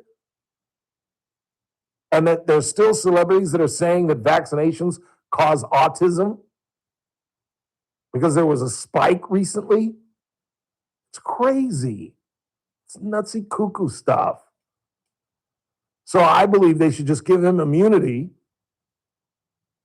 Because again, even if you convict the guy, what judge is going to send Dr. Fauci to jail at 85 years of age? So let's give him immunity because he clearly lied. He clearly told us that it was some wet market event, some bat, some water issues, boop, boop, boop, at a market. And then privately, he was writing in his diary, I think it came from the lab, actually. That cost lives. And if he were 55, 65, I would say prosecute him. But he's 85 freaking years old. What is he going to do, 3 years in prison? Because he could live another 10 years, but prison life would cut that down greatly. Particularly a guy like Fauci, who was on the cover of InStyle magazine in some sunglasses and a cocktail and some loafers sitting by the pool. And you're going to send that millionaire to prison? It would cut off 10 years of his life. He'd be done in a year. So why not give him immunity and let him answer the questions? Why did you say privately, Dr. Fauci, that you thought it was the lab, but publicly you were saying this? And then the revelation today, which I think is one of the biggest, I think it's even bigger than the origin, is this thing about first trimester pregnant women, where he privately had some questions about dose 2 and its impact on pregnant ladies. But publicly, he was saying, no issue, no problem. Pregnant women, you're susceptible, take the second dose. That's criminal. But again, what are you going to do? Throw an 85-year-old man in prison? There's no judge in America that's going to throw Anthony Fauci in jail. So give him immunity. Let him allow to answer the questions without the fear of going to jail because he committed a crime. There's no question about that. But isn't there a bigger picture here? Shouldn't we figure out how the hell this thing started, even though for the most part we know? But shouldn't we chronicle it? Give him a pass and let him tell the truth. You know what I'm saying? That's just my take. I could be, what do I know? Let's take a break and come right back and check the board. Coming up in the 5, we'll talk a little bit about the lockout. I'll tell you why it's going to happen for certain and how baseball is on the precipice of killing the golden goose. Has baseball ever been more popular than it is right now? Maybe in the 20s and the 30s and the 40s. But I don't think baseball has ever been more popular. And I don't think it's ever been more competitive. Is Milwaukee a big market? I don't think so. And yet, well, they got the best record in baseball, second best record in baseball. Somewhere in that area. I know it's one of the top 3 because we're third. The Dodgers have the third best record. And it's either Milwaukee or Tampa. Is Tampa second? I don't know. But regardless, how is a small market team like that so damn competitive if it's all about money? We'll talk about that in the 5. And I've got some great stories to tell you about Don Clark. And we lost Don Nelson, one of the greatest coaches, one of the greatest Celtics of all time. And we lost Jackie the Eagle over the weekend as well. We'll talk about that in the 5. In the meantime, you're listening to The Ralph Bailey Show on Newstalk 96.1 AM 1230. And we're streaming live at kernradio.com. Kern Radio, News Talk 96. Casey. First Look with Scott Cox, morning 6 to 9 a.m. On the Tuesday edition of the First Look program, we'll have the latest on this no confidence business with our city manager. What's that all about? We'll talk water with Lois Henry from sjbwater.org. Best in the business. We got news, we got traffic, we got weather. It's all happening 6 to 9 right here at News Talk 96.1 and AM 1230 KERN. News Talk 96.1 and AM 1230 KERN. Want to thank KC Steakhouse owner Cassie Biddle for the wonderful birthday gift that she provided me over my birthday. And of course, her birthday is just a couple of days after mine, and I got her absolutely nothing. But I do want to thank her, and I'll be thanking her in person when I head into KC Steakhouse. And it's really just a wonderful time to get in and get out of the heat. It really is. The Stockyard's open Thursday, Fridays, and Saturday nights. They've got live music in there on Fridays and Saturdays. Loudy is in there performing her acoustic guitar. And of course, Jimmy and Bobby are in the restaurant Tuesday through Saturday. But I've talked a lot about Chef Daniel and how he's expanded the menu. And never has this menu been as expanded as it is now. I mean, I've told you about the lobster mac and cheese, the fish dishes, the chicken dishes, but they've got Tasty's Bakery providing some of the desserts. The chef is coming up with new dishes every single day. Where would you rather be? At the best steakhouse in Kern County, KC Steakhouse, longtime sponsors of the Ralph Bailey Show. I'm John Busby with Team Busby Real Estate. And I'm Jonathan Busby with Team Busby Real Estate. We just wanted to talk with you about what we do as a team. We do a great job for our clients. Some of the things that we do is when we represent sellers, we don't just put the transaction together. We do our homework and we check their FICO score, source of funds, where the money's coming from, and the job stability. Because what we don't want is to get you into an escrow and the escrow falls out because we didn't do our homework. With any sort of real estate need that you have, we can accommodate, whether it's residential, commercial, land, or multi-units. We have experience in all and can help you to a successful close. The background that we have is I was a lender for 5 years. And so I learned quite a bit as far as how to keep a transaction together. We don't just put it together and hope that it closes escrow. Nothing's 100%, but we do stack it in your favor. With any needs or questions with real estate, give us a call at 661-410-7355 or visit our website at www.teambusby.com. Man, I love this place. I've been surfing here since I was a kid. Now, seeing my grandson out on the water, it means everything to me. Watching him and taking in the blue waves, the sea breeze, the blurry horizon. If you have geographic atrophy, or GA, subtle changes in vision could mean it's progressing toward irreversible vision loss. Izervay is proven to slow GA progression and could help preserve your vision for longer, so you may keep seeing the world around you. Izervay, or vason-capted pagel, is an eye injection. Don't take it if you have an infection or active swelling in or around your eye. Izervay can cause eye infection, retinal detachment, or increased risk of wet AMD. Izervay may cause blood in the white of the eye, blurred vision, or a temporary increase in eye pressure. Do not drive or use machinery until vision has recovered after an eye injection or exam. Ask your retina specialist how you can slow your GA with Izervay. To learn more, call 1-855-IZERVAY or go to izervay.com. Paid for by Astellas Pharma. Hey folks, Scott Cox here, host of the First Look with Scott Cox radio program. You are listening to the Ralph Bailey Show right here on Newstalk 96.1 and AM 1230 KERN.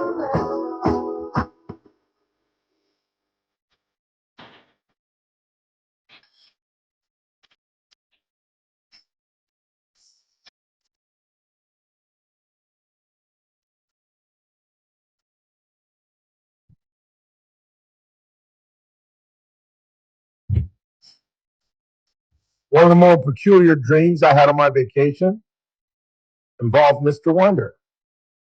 How so? I was at a party and Mr. Wonder was playing piano at the party. Be a cool party. It was a cool party. It was a very cool party. That's a funny dream, actually. 842-537-6842-KERN. What else you got on the board? Let's see, Ralph. We're almost getting to 40 times where Trump said that he has a deal with Iran. They want to make a deal. They're so desperate for a deal. I think he may be desperate for a deal now. Oh, there's no question. There's no question. If you talk to people off the record inside the Beltway, they will tell you that the administration is desperate for an off-ramp. Because if you read the demands of the Iranians, they have the upper hand.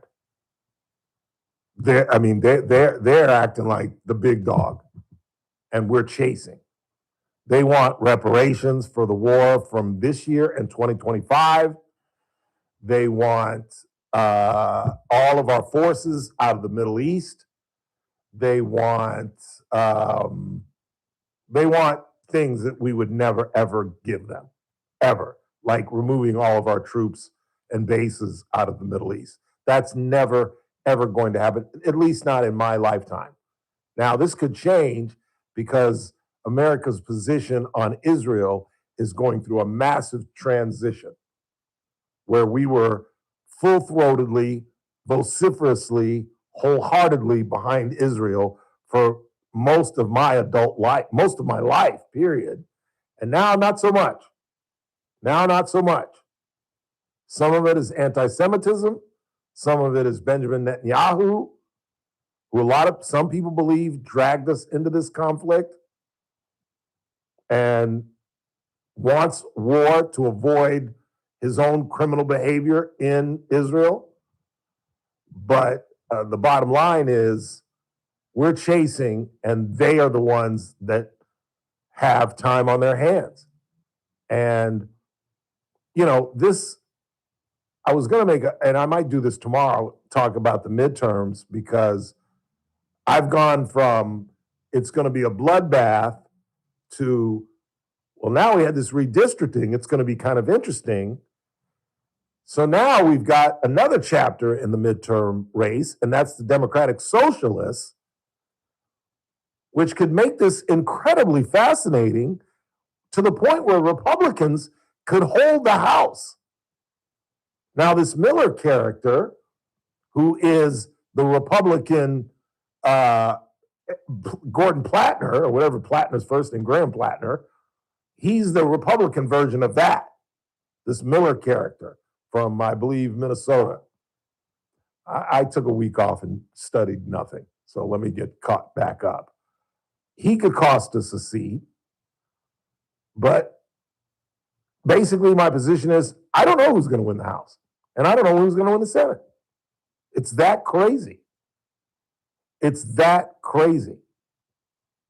And whether or not these Democratic Socialists can absolutely win a statewide election, it's one thing to win your primary, because wackadoos win primaries because it's specifically to that party. But can you win a statewide election that involves independents, libertarians, Republicans, and Democrats?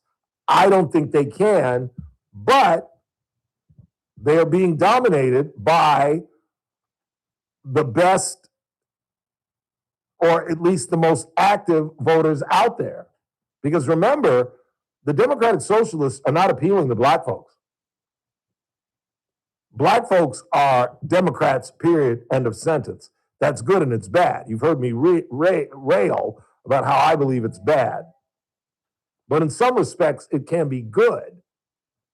Did you know that the Democratic Party has not won the white vote since 1964?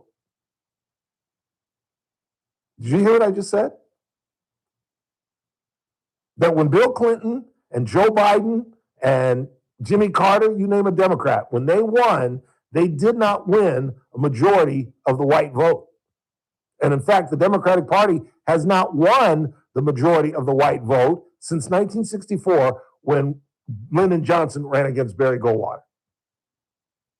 So what does that mean?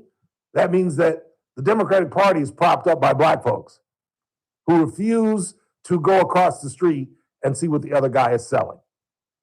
And that's why we've been taken advantage of. That's why we've been ignored. That's why Barack Obama didn't do anything for us. That's why Bill Clinton really didn't do anything for us.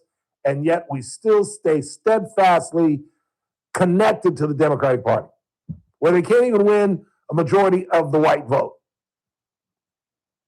It's crazy. So how this Democratic Socialist thing is going to impact the midterms, who knows? But the issue is the war or the conflict will still be going on. And it could destroy the Republican Party, and it could destroy Trump's presidency. And yet,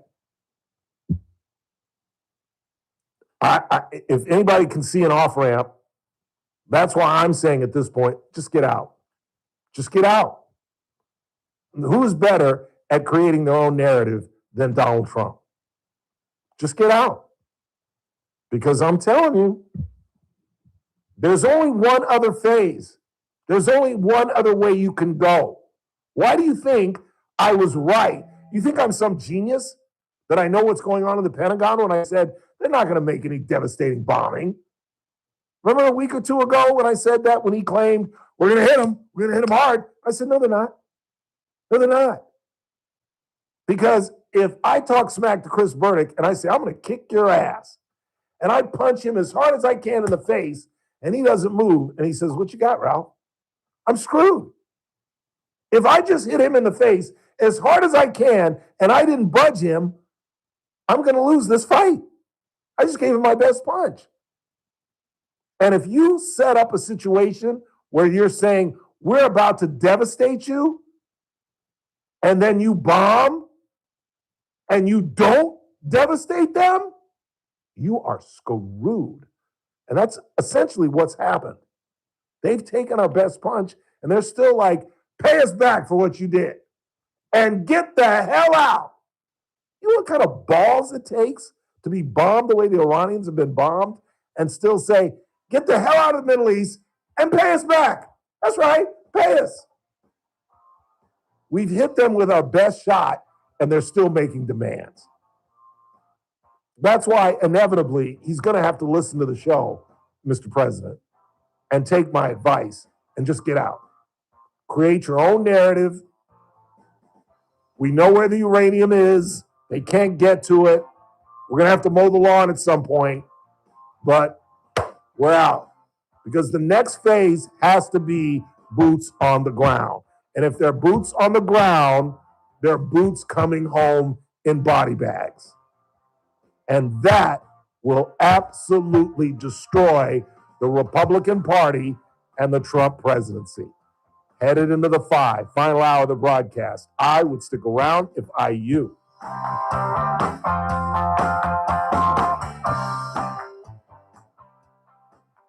Kern Radio, AM 1230, KERN, 96.1 FM, K241CI Bakersfield, an American General Media station.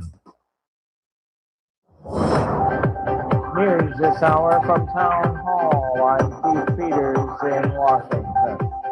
Tomorrow, South Carolina picks a Republican candidate for Senate. In South Carolina, voters have 10 Republican candidates in Tuesday's special election primary to replace the late U.S. Senator Lindsey Graham. Senator Darlene Graham, his sister, appointed to fill the vacant seat, has President Trump's endorsement. She spoke at the renaming ceremony for Joint Base Lindsey Graham. What an honor for my brother, and what a tribute to his 33 years of service.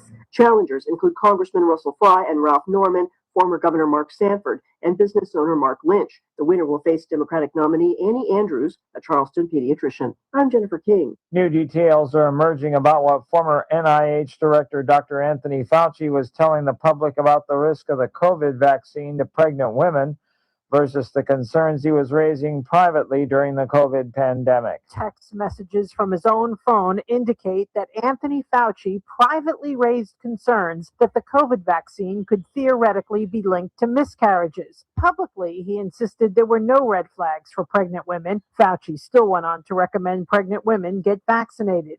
These text messages are being released by Kentucky Senator Rand Paul and Wisconsin's Ron Johnson. They are part of 34,000 texts and 522 voicemails obtained by the Senate Homeland Security Committee from Fauci's government-issued cell phone. That's correspondent Laura Winters reporting.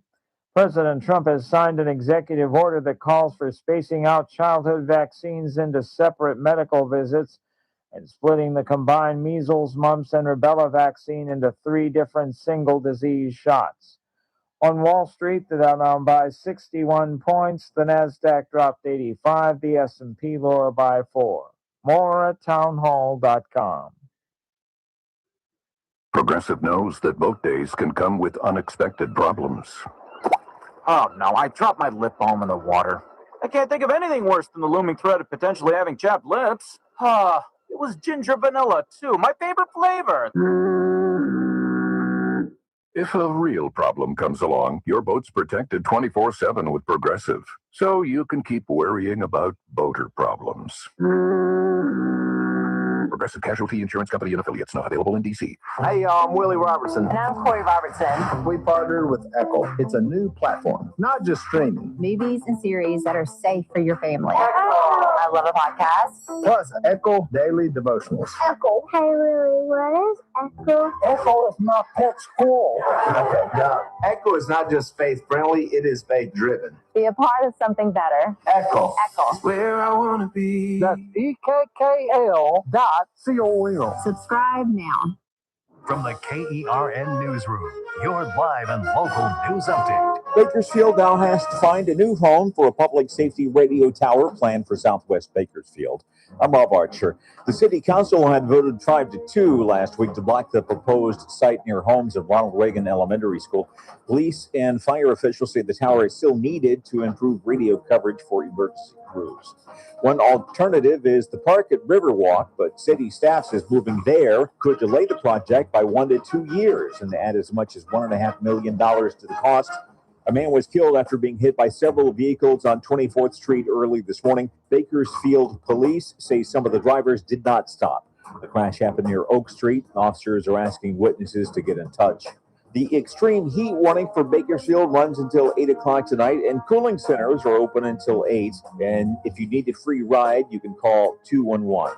The good news is that temperatures should start falling tomorrow. Bakersfield is expected to drop to around 104 or 105 tomorrow. That's relatively cooler.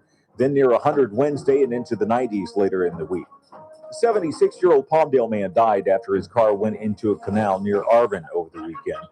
The Highway Patrol says he made a sharp turn near Bear Mountain Boulevard and Rockpile Road, and firefighters continue to work the Antelope Fire near Highway 46.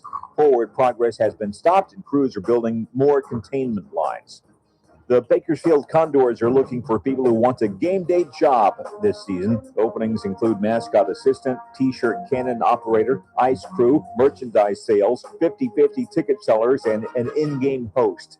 The Condors open the preseason at home September 25th with a regular season home opener October 17th. I'm Rob Archer in the Kern newsroom with news every half hour and when it breaks on News Talk 96.1 and AM 1230 KERN. To the rest well in a month from now, this Hollywood big shot's gonna give you what you want. Too late. They start shooting in a week. I'm gonna make them an offer he can't refuse. The Ralph Bailey Show. News Talk 96.1 and AM 1230 KERN.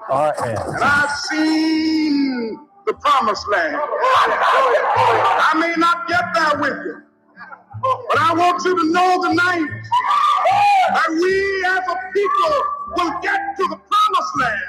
Call in or text to 661-842-KERN. That's 661-842-5376. Listen live at KERNradio.com. Now, the host you've been waiting all day for. Live from KERN Studio, here's Ralph Bailey. Final hour of the broadcast on this Monday, 10th day of August. This is the Ralph Bailey Show on News Talk 96.1, AM 1230. We stream live at KERNradio.com. We still got lots to do in the final hour. And I've got a couple of topics that I want to get to. Our phone number, 842-5376, 842-KERN. I'll check the board, check what folks are talking about in the chat room, and tell a couple of stories locally. And we'll keep an eye on this. Chris is on the phone, but we'll keep an eye on Rafael Estrada. Jury deliberations are going on, and it's starting to scare me that it's taking more than a day. Again, I was gone all last week. I don't know when they started the deliberating, but excuse me, this is a man who, according to witnesses and the family, was estranged from his wife, Taylor Danae Estrada. You got to excuse me, I have hiccups. Not very good for radio. But in fact, the day that she died, she was asking him to sign divorce papers, and they were having a graduation party for their son at the dad's house where she escaped to get away from Estrada, she being Taylor Danae Estrada. And, I'm sorry. And he showed up, according to witnesses, in a drunken stupor, barged in at the graduation party at the father-in-law's house, and got into an argument with the wife, and ultimately took a pocket knife and slit her throat, allegedly, according to witnesses. Jury deliberations are going on that, and I'm assuming they're stuck on murder one or manslaughter.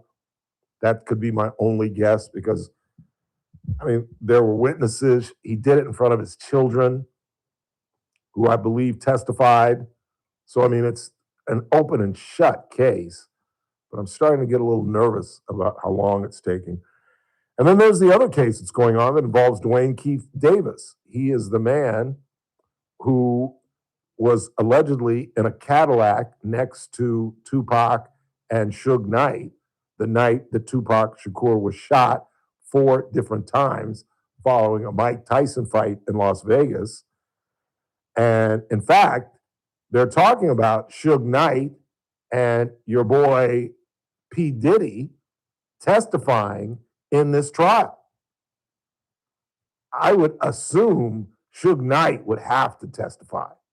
He was the driver of the car. In fact, he was struck.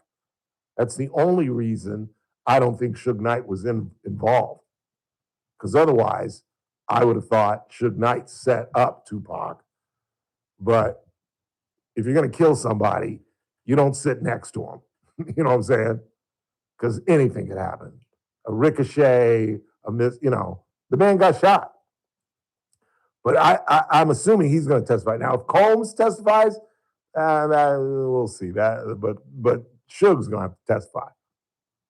But it's an interesting case in as much as there is no physical evidence and that the only witness is the suspect. Let me explain. Before the Tyson fight, Tupac, who was involved with one gang, ran into Dwayne Keith Davis's nephew, who was involved with another gang. I grew up writing about gangs, and the LA Sentinel policy was we never mentioned their names. We never mentioned Crips, Bloods, Hoover Street Crips, because there were just so many different inner families, I guess you would call it, within the Crip world or within the Blood world. Plus, we didn't want to give them publicity. We felt like we were giving them publicity. And I thought it was one of the great policies of any newspaper that I'd ever worked for. And I only worked for 4, but nevertheless, the idea that we just refused to give them any, we would just say a local gang member. We wouldn't say Crips, Hoover Street, Lennox, whatever. No, didn't give them any credit. Didn't give me any credit at all. So there was a fight, and they beat up, Tupac and his boys beat up Dwayne Davis's nephew. So there had to be retribution. That's how, unfortunately, in our culture, we do it. And they came back with guns, and they lit up that SUV and shot him 4 times, and Tupac died. He hung on for a while. I think he died like 4, 5, 6 days later. But this is a fascinating case, again, because Davis is his own witness. He ran around on podcasts and even wrote a memoir. He talked about engineering the killing of Tupac Shakur. And he just never imagined, I don't know whether he thought that there was a statute of limitations, which there is not for murder, or whether he just thought it's been so long, they're not going to prosecute this. It was a gang shooting. They don't give a damn about Tupac, and they're not going to prosecute me. Well, guess what? He was arrested, unbeknownst to me until a couple of days ago, back in 23. And now it's finally coming to trial. And this was going down as one of the great mysteries, and there are a couple of comics that have made bits about this, that it happened in Vegas on the Strip, and yet the cops don't have a clue who did it, which is like crazy. Because there were tons of witnesses, but who's going to come forward in a gang hip-hop rivalry? Nobody. Nobody. Had I been walking down the street and witnessed it, I'd have been like, I didn't see anything. I heard some shots. I didn't see a thing. I'm not getting involved. And that's probably un-American and bad citizenship, but it's reality. It's reality. I would never, and that's a horrible thing to say out loud, but I would never get involved in a gang trial. And that's part of the problem, that we, witnesses that witness these gang shootings, don't want to get involved. And I don't blame them, to be honest with you. At least in Los Angeles, they will come after your family. So it's going to be fun to watch this thing, though. It really, really is. Because again, does this guy testify? He's his own worst witness, but yet he's the only one that can convince the jury I had nothing to do with this. It's going to be fun to watch. It really, really is. 842-5376, 842-KERN. What do you got? I got a caller for you real quick. Who you got? Mark is on the line. Mark, you're on the Ralph Bailey Show. Ralph, as always, very, very interesting show. Thank you. I learn something new every day. Thank you. Appreciate that. I wanted to, I hope I'm not chiming in at the wrong time, but I wanted to remind people regarding, I forget what I was going to say, Don Clark, who you just recently said had passed away. Not too long ago, when he was at 29 News, everything was fine. And all of a sudden, he's not there because what people don't know, or if they forgot, he had gotten West Nile virus, and it hit him pretty hard.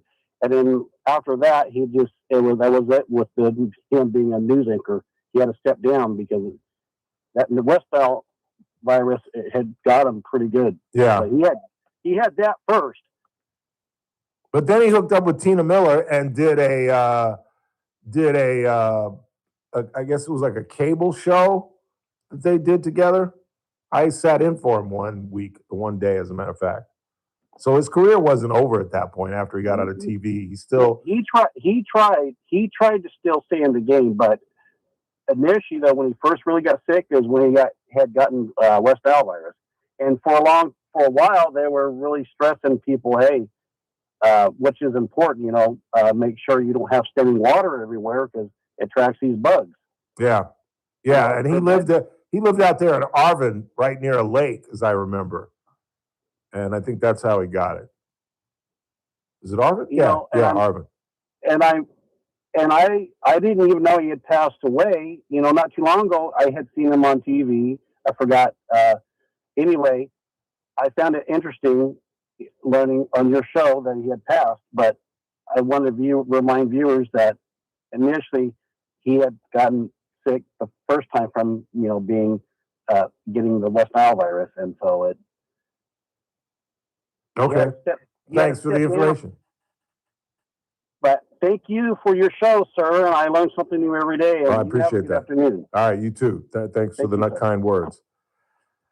Yeah, Don Clark was an amazing man. He really was. He was one of the brightest journalists that I ever met, one of the smartest men in journalism that I ever met. And I told the story early in the day in the broadcast, where we used to talk Kennedy a lot. He was a Kennedy freak, as I am. And we would just banter back and forth in the newsroom and even on the desk. And I brought up a Robert, I believe it was a Robert Caro book that he had never read. And so I said, I'll bring it in tomorrow. And I brought it in the next day, and he gave it back to me the following day. And I said, no, Don, I want you to read this. And he said, I did. And I was like, in a day? And he said, I get home around midnight, and I've still got the juices flowing. It's hard to get to sleep. And so, I stayed up to about 4 or 5 and read the whole thing. And I was just like, damn. And he was just a fascinating cat. One of my favorite stories involves my dad. I was at my parents' house, and my dad could be hilarious because he was so serious that whenever he was out of character, it was hilarious. It didn't even, what he was doing didn't have to be funny, but just the fact that my dad, who was ridiculously serious and very stone-faced, was out of character, made it funny. And so we're having dinner one night. Roxanne and I were there, and it's just the four of us. It's my dad, my mom, me, and Roxanne. And my dad said, I saw your boy today. And I'm like, I kind of looked at Roxanne like, oh, this ought to be rich. Who's my boy, Dad? Your boy that you work with, the peacock.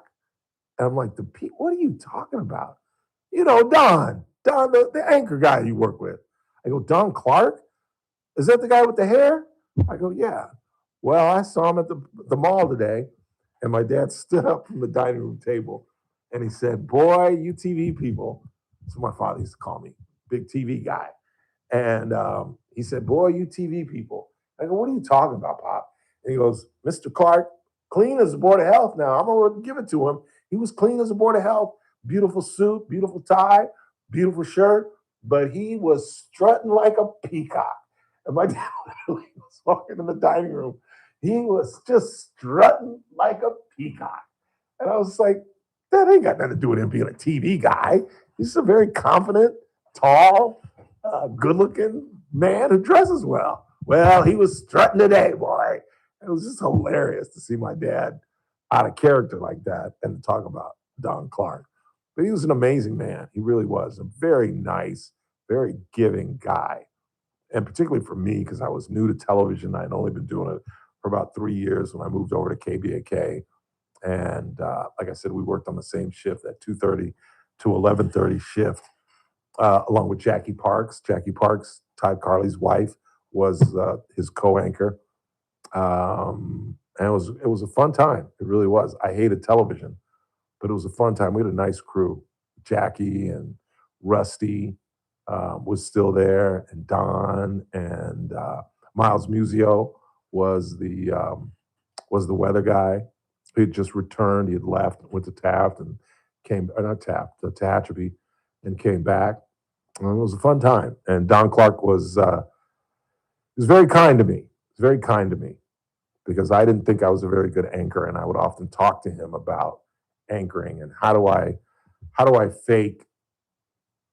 act? You know what I mean? How do I act when I'm really not thinking that this story is funny and I have to pretend that it's funny? Or how do I pretend that what my co-anchor just said is funny when it's not?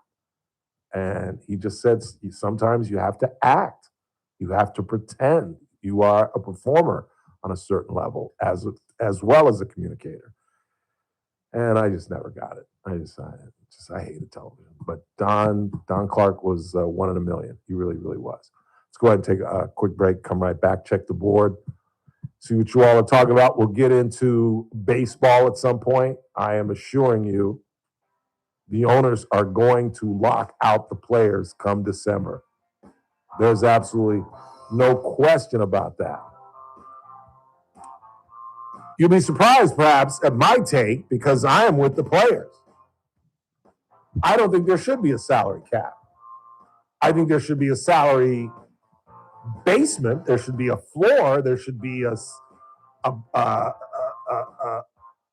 low-level ceiling, whatever you want to call it, forcing some of these small market teams to take the revenue that they are generating and reinvest it back into your ball club. That's part of the issue with small market teams, is that their owners are taking the lion's share of the revenue and taking it home to their families, as opposed to putting it back into the stadium, putting it back into salaries, et cetera, minor league development, things of that nature. Quick timeout. We're coming right back. It's TRBS on a Monday, right here on Newstalk 96.1 AM 1230, and we're streaming live at kernradio.com. Kern Radio. Luigi's. I guess, yeah. We're running them, unless they put it in there on accident, but it's in there. idea, right? This is a plea for attention. Every time you make a video and then you put it on social media and everybody watches it, those hoodlum kids win. Because that's all they're looking for is the views. And however dangerous and stupid a thing has to be for them to get their clicks, they're going to do it. News Talk 96.1 and AM 1230 KERN. You know, the only really disappointing thing about my vacation is that I didn't get a chance to make it into Luigi's. I've been here since Thursday, and I didn't get in Thursday, Friday, or even Saturday. Really, really bummed about that. I was hoping to go on a weekday, particularly Thursday, because that's salmon day, and Gino Valpredo has the best salmon in Kern County. He puts a candy coating over that salmon with a little white pasta. Where would you rather be?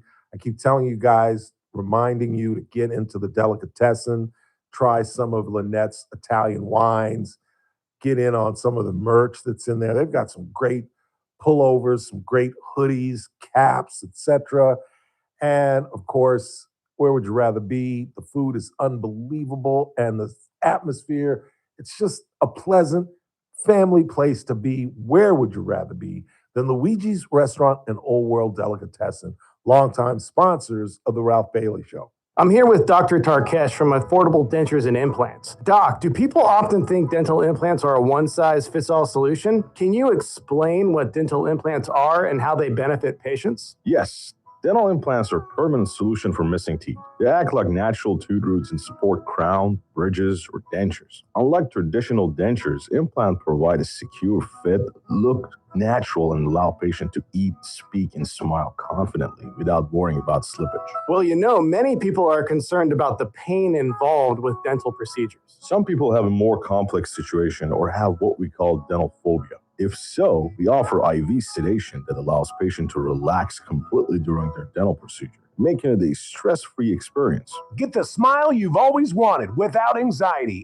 Affordable Dentures and Implants, Dr. Nozar Tarkesh, who specializes in implants with IV sedation. Visit them online at affordabledentures.com. Affordable Dentures and Implants, that's what we do. Go ahead and smile. The kids of KCXC Elite are chasing big dreams, the national championships, college opportunities, and a better future. KCXC Elite is a national level cross-country and track program that won 3 straight national titles for our community. But as the team grows, so does the need. Many talented athletes come from families that can't afford travel, gear, or entry fees. Without help, those kids risk being left behind, missing the chance to compete on the biggest stages. Coach Ryan, Stacy, and their volunteer coaches are reaching out to the community for support. Their next goal is the National Cross Country Championships in Tallahassee this December, and they need your help to get every kid there. Please donate today. Call or text Coach Ryan at 661-747-1603 or visit kcxcelite.com to learn more and give. KCXC Elite is an AAU registered affiliate. Donations may be tax deductible. All funds go directly to the athletes. Any gift helps. Let's keep a junior Olympian's dream alive. Hey, it's JR Flores. Catch my show, The JR Show, starting at 1 p.m. Now, back to The Ralph Bailey Show on News Talk 96.1 and AM 1230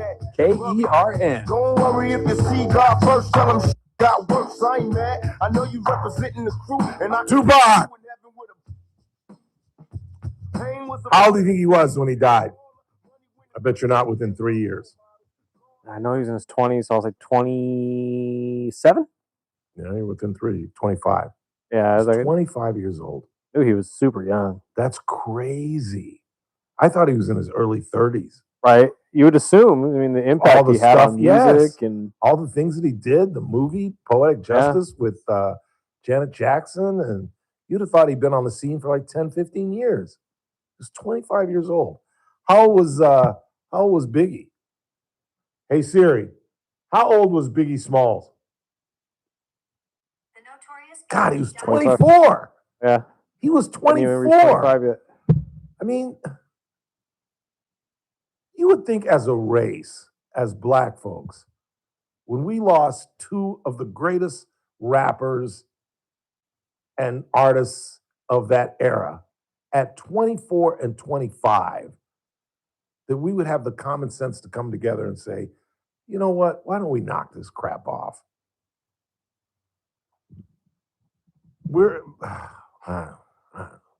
I don't know what to do, Godfather. I don't know what to do.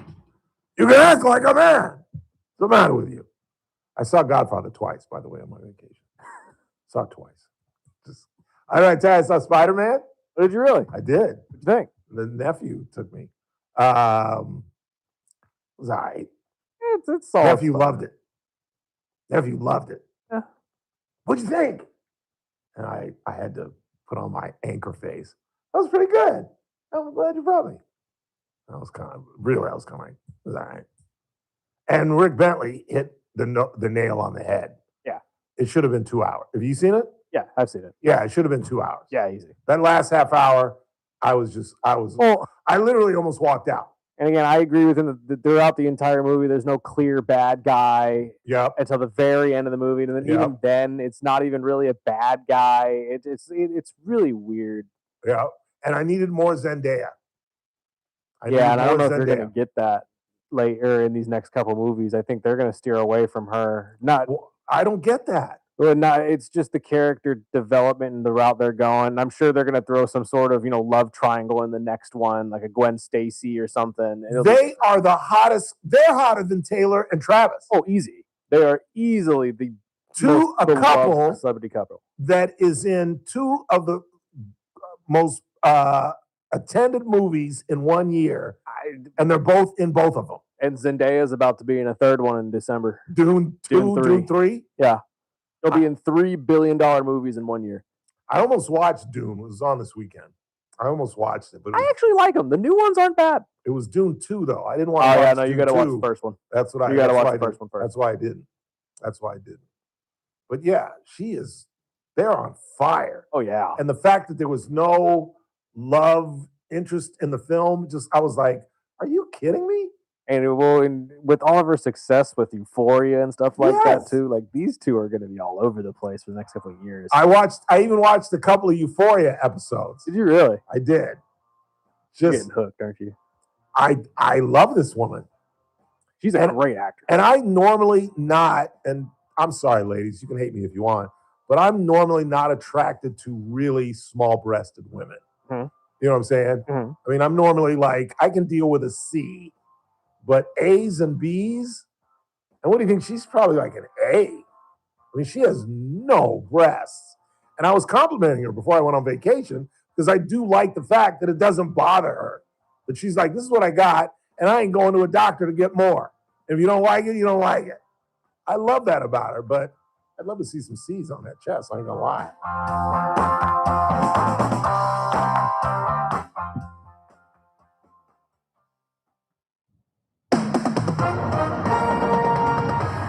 With SRN News, I'm Keith Peters in Washington. U.S. health officials want food manufacturers to provide more information about new additives and ingredients. Under a proposal announced Monday, food companies would have to notify the Food and Drug Administration before introducing new colors, flavorings, sweeteners, or other ingredients found in processed food. The change would reverse a decades-old policy allowing companies to self-certify that their new ingredients are safe. President Trump has signed an executive order calling for revamped childhood vaccine recommendations that promote his long-held belief that certain shots should be spaced out into separate medical visits. The order recommends separating the measles, mumps, and rubella vaccine into 3 different shots administered in separate visits. More details at srnnews.com. Kern Radio, News Talk 96.1 and AM 1230, KERN. Headlines from the KERN Newsroom. I'm Rob Archer. Bakersfield now has to find a new site for a public safety radio tower planned for Southwest Bakersfield. The city council voted 5-2 to block the proposed location near homes and Ronald Reagan Elementary School. Police and fire officials say the tower is still needed to improve radio coverage for emergency crews. One alternative could delay the project by 1 to 2 years and add up to $1.5 million. The Bakersfield Condors are hiring for game day jobs. Openings include mascot assistant, t-shirt cannon operator, ice crew, merchandise sales, and an in-game host. Kern County cooling centers are open until 8 tonight as the extreme heat warning continues. Temperatures should start dropping tomorrow, but still hot with a high around 104, 105. I'm Rob Archer in the Kern Newsroom with news every half hour and when it breaks on News Talk 96.1 and AM 1230 KERN.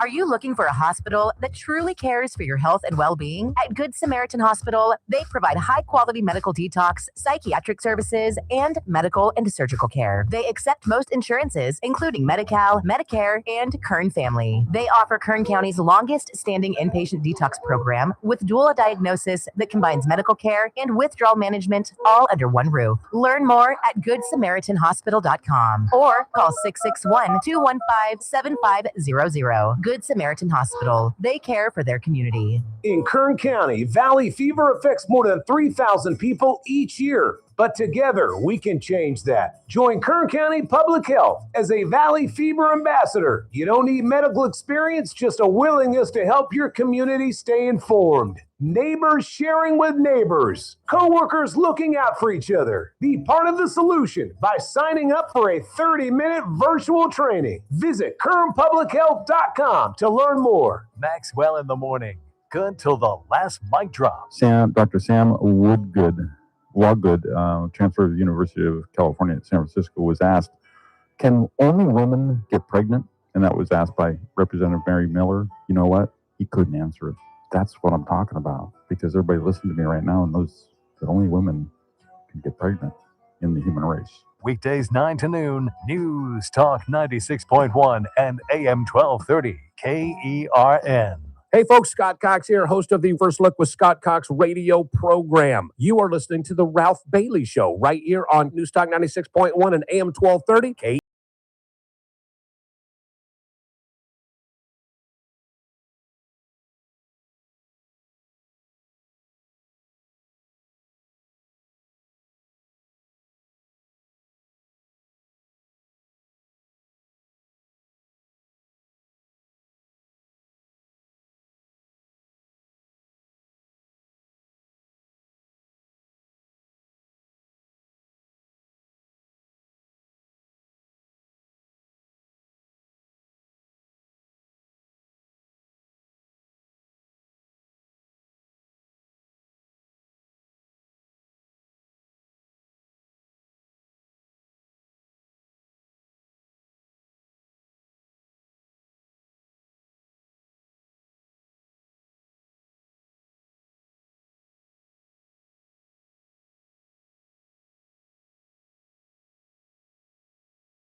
number.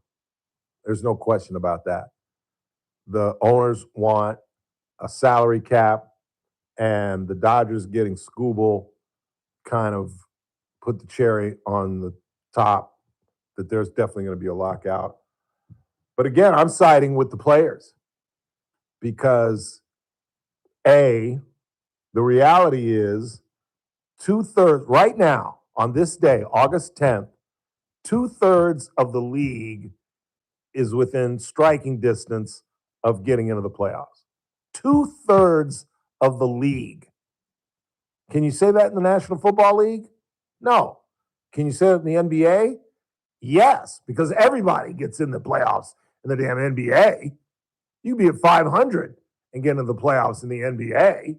You can be 80, what are they, 82? You can be 41-41 and get into the playoffs in the NBA. But in baseball, it used to be a lot more difficult. For you young folks out there, if you finish second in your division, season was over. There was no wild card.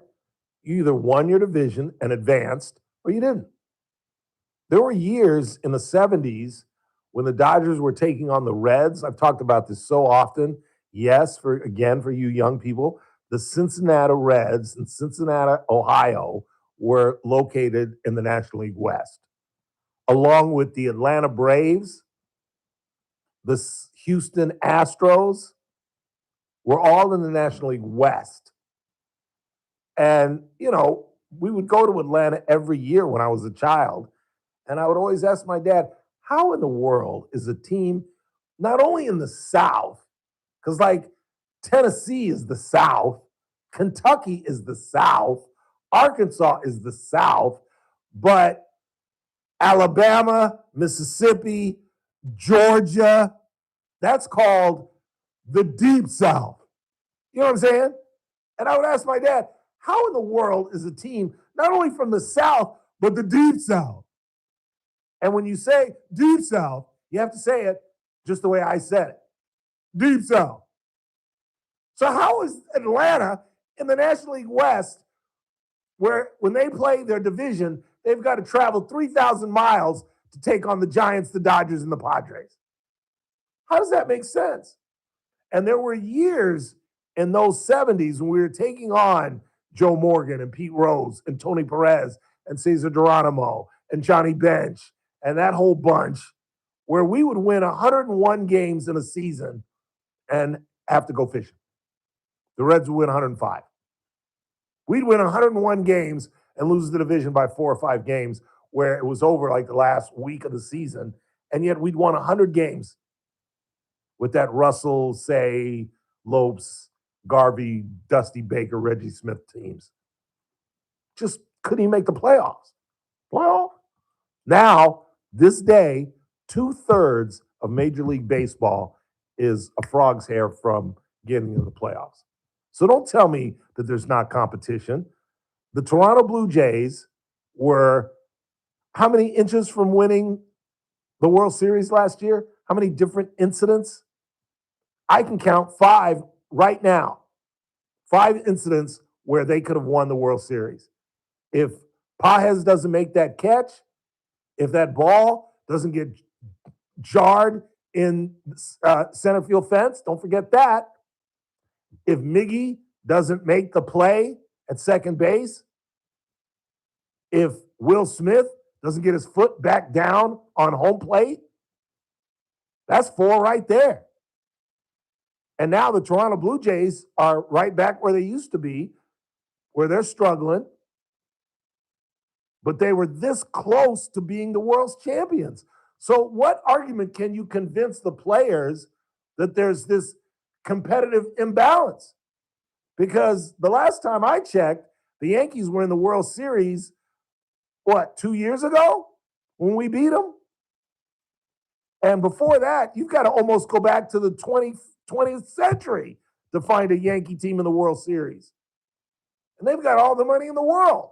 The Mets just spent more money on one player than we spent on Shohei Ohtani, and they're not going to make the playoffs. It's not about money. Anybody could have gotten Scooble. Anybody.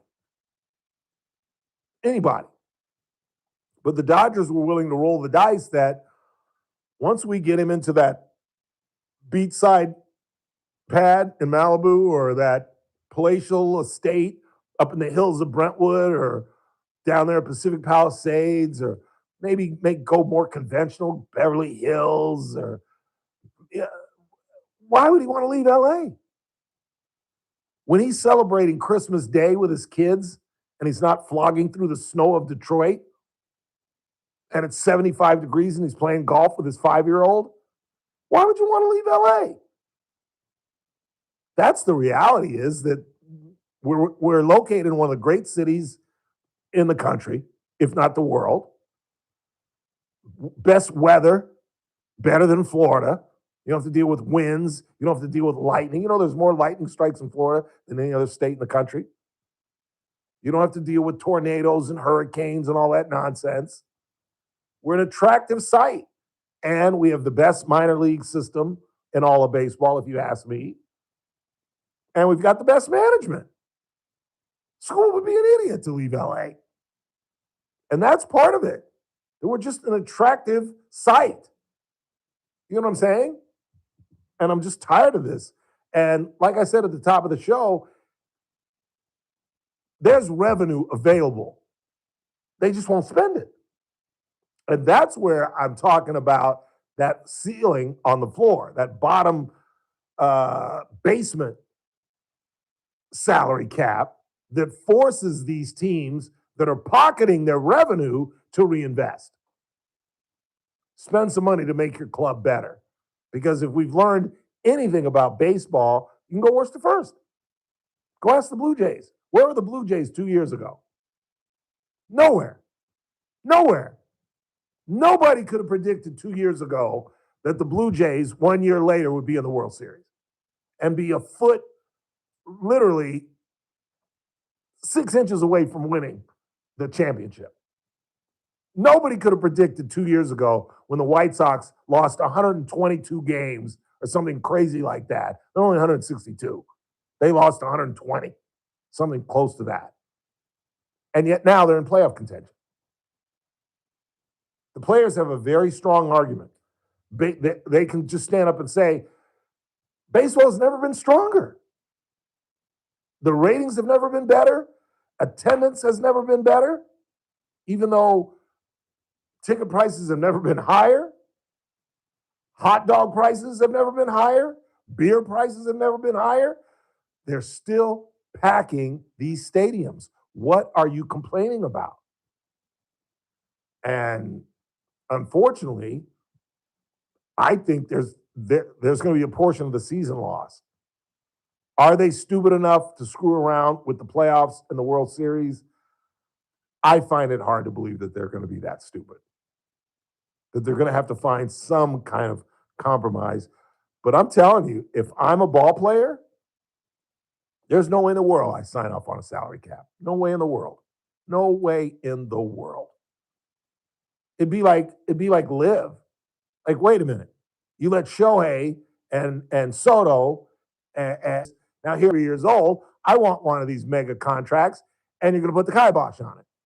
There's no way in the world these players are going to settle for that. No way in the world.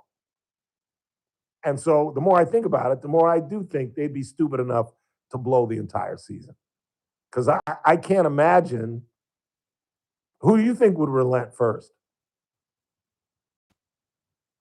It has to be the owners. I think it would have to be the players. Think so? I mean, well, the way you're, because I agree with you. There's no way in hell you get the players to agree to a salary cap. No way in hell. No way. Especially with the way the contracts are, how they're looking at Shohei Ohtani and Bryce Harper's contracts and all these other big names. You don't get away with just telling all these guys that's never going to happen again. And there are a lot of guys, a lot of big names, right, who are going to be free agents in about a year. Right. Big names like your boy. Right. Isn't Bryce Harper up next year? I don't know if it's next year, but I know he's coming up. But still, it's one of those situations where the owners have to make a decision, because you're right. If they are in a lockout for too long and spend the entire year in it, you're missing out on all that revenue that you could have potentially had. And these guys' pocketbooks will hurt after a while. So, in my opinion, the one that's going to buckle first is most likely going to be the owners, but in a way where they also get a piece of what they want. I'm not sure exactly what that's going to look like, but yeah. I don't think so. I think it's going to be like the NFL. Players are just fed up and need to get paid, so they just say, screw it, we'll take it. Yeah. And that is a factor too. When you're living that $700 million lifestyle, or 500 or 300 or 200 million, when you're living that lifestyle and that mortgage is coming around, and the car notes are coming around, and now you've got kids that are going to private school, and the wife needs a new pair of Jimmy shoes, and there's a big burden. I don't care how much you were making. I think there's an even bigger burden on the higher end players because they have a higher end life. And that whatever 720 million, however that's shelled out to Soto, you miss like 4 or 5 checks of those, and it hurts. It hits hard. So I would think that eventually the players would relent and that they'll throw together some kind of stupid format at the end that'll make the playoffs and the World Series viable. But these guys are just, they are about to become the WNBA. They're about to shoot themselves in the foot and kill the golden goose. Because again, my thesis is baseball's never been more popular.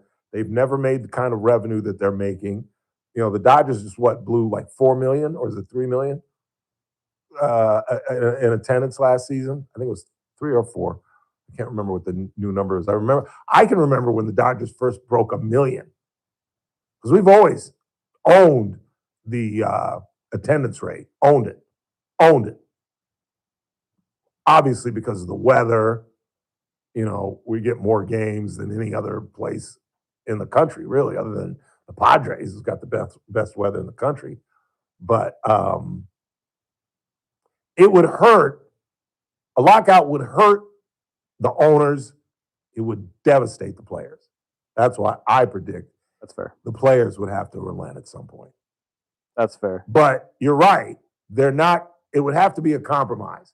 They're not just going to say, okay, fine, we'll agree to a salary cap.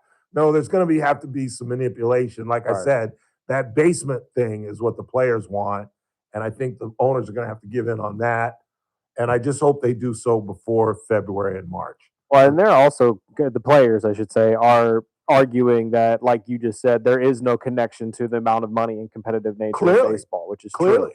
But and to your point that this is probably the most popular they've been in years, but baseball itself a couple years ago, if you remember, maybe about 5 to 10 at the most, was at a point where it was at an all-time low in viewership and was about to implode. So if they wait too long and allow this to get in the way, they could be right back in that area. And the last time that the players were in a battle with the owners was 94. Right. When they lost the World Series. And the next season, it was a very bad beginning. Attendance was horrendous. And then all of a sudden we looked up and it was early in the season and Mark McGwire had like 25 home runs and Sammy Sosa had 20. And they looked, and at that point of the season, Roger Maris had 22 home runs and Babe Ruth had like 22 home runs. So in other words, at like an early juncture in that season, when the ratings were bad and nobody was going, all of a sudden we looked up and there were 2 players that were not only on pace with Maris and Ruth, but they were beyond them. They were ahead of their pace. And all of a sudden, all eyes focused on the Cardinals and the Cubs for that entire season. I'll tell you a story before we go to break, because I got to get out of here. I was working at KBAK, and it'd be the weekend. I was the weekend anchor, and it'd be the weekend. There's nobody in the building. They're about, normally you'd have 50, 75 people in the building. On a weekend, you're lucky if you have 20. Maybe 5 or 6 technicians, the 2 anchors, a reporter, a producer, And that's about it. Maybe 15, 20 people in the building. And we'd have the games on. We'd have both the Cubs and the Cardinals, no matter who they were playing, on. And when Sammy Sosa was up, somebody would get on the intercom and say, Sammy's up, guys. Sammy Sosa's up. And everybody that was in the building would come to the newsroom and we'd watch Sammy Sosa bat. And he'd ground out and everybody go back and doing what they were doing. Or he'd hit a home run and it would keep this thing alive. That is what saved baseball. Chris is exactly right that had there not been a McGuire and a Sosa, baseball might not have recovered. And if they screw around and screw this thing up, there's no McGuire or Sosa walking through that door. And there's an opportunity that they could kill the Golden Goose, particularly if they blow and there's no World Series. Final timeout of the day. As we wrap this thing up, tomorrow's a Tuesday. Teresa Goldner, Howard Marcus join us. In the meantime, keep it locked. Scott Jennings at the top of the hour. Still no sighting of his former boss, Mitch McConnell, who was the only one not to vote on Todd Blanche's confirmation. Do you see that? Todd Blanche is the official Attorney General of the United States on a 50-49 vote. And he's saying, what if McConnell had voted against him and had been 50-50? Well, then you bring in the vice president. Shut up, Siri. Shut up. 50-50, the vice president comes in and breaks the tie. But can you imagine? Our top cop just got confirmed on a 50-49 vote. That's crazy. Final time out of the night. Again, keep it locked. Scott Jennings coming up in just a matter of minutes. It's the Ralph Bailey Show on Newstalk 96.1 and AM 1230. We're streaming live at kernradio.com. Kern Radio, News Talk 96.1.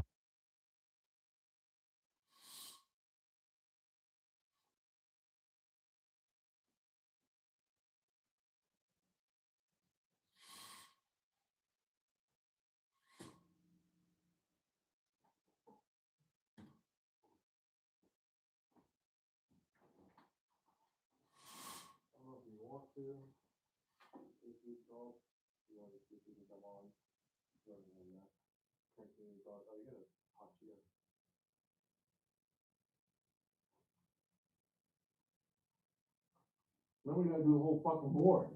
That's what I'm thinking in my head. Like, he was asking if there's any way, and I was like, we'll reach out to you if we have a spot open. So I just passed it out. Yeah, let me look and see how many Numbers. candidates. Yeah, because they're like 4 or 5 right now. Yeah, you're right.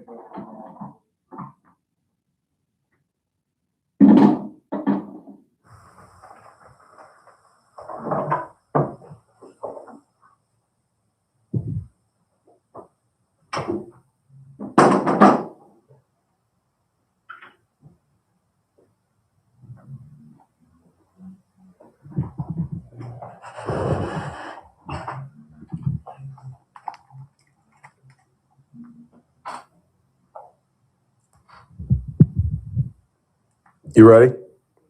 3, 2. There are a couple of unwritten rules in all of sports, and one of them is you don't hit a player in midair.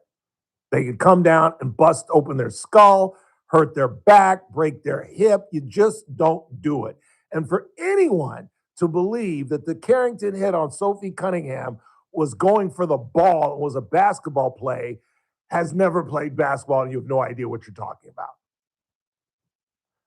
3, 2. It's that man again. Look who's returned from vacation. Coming up on the Tuesday, TRBS, Teresa Golden joins us along with our good friend Howard Marcus. All that plus me at 3. It's TRBS right here on Newstalk 96.1 AM 1230. I'll see you at 3.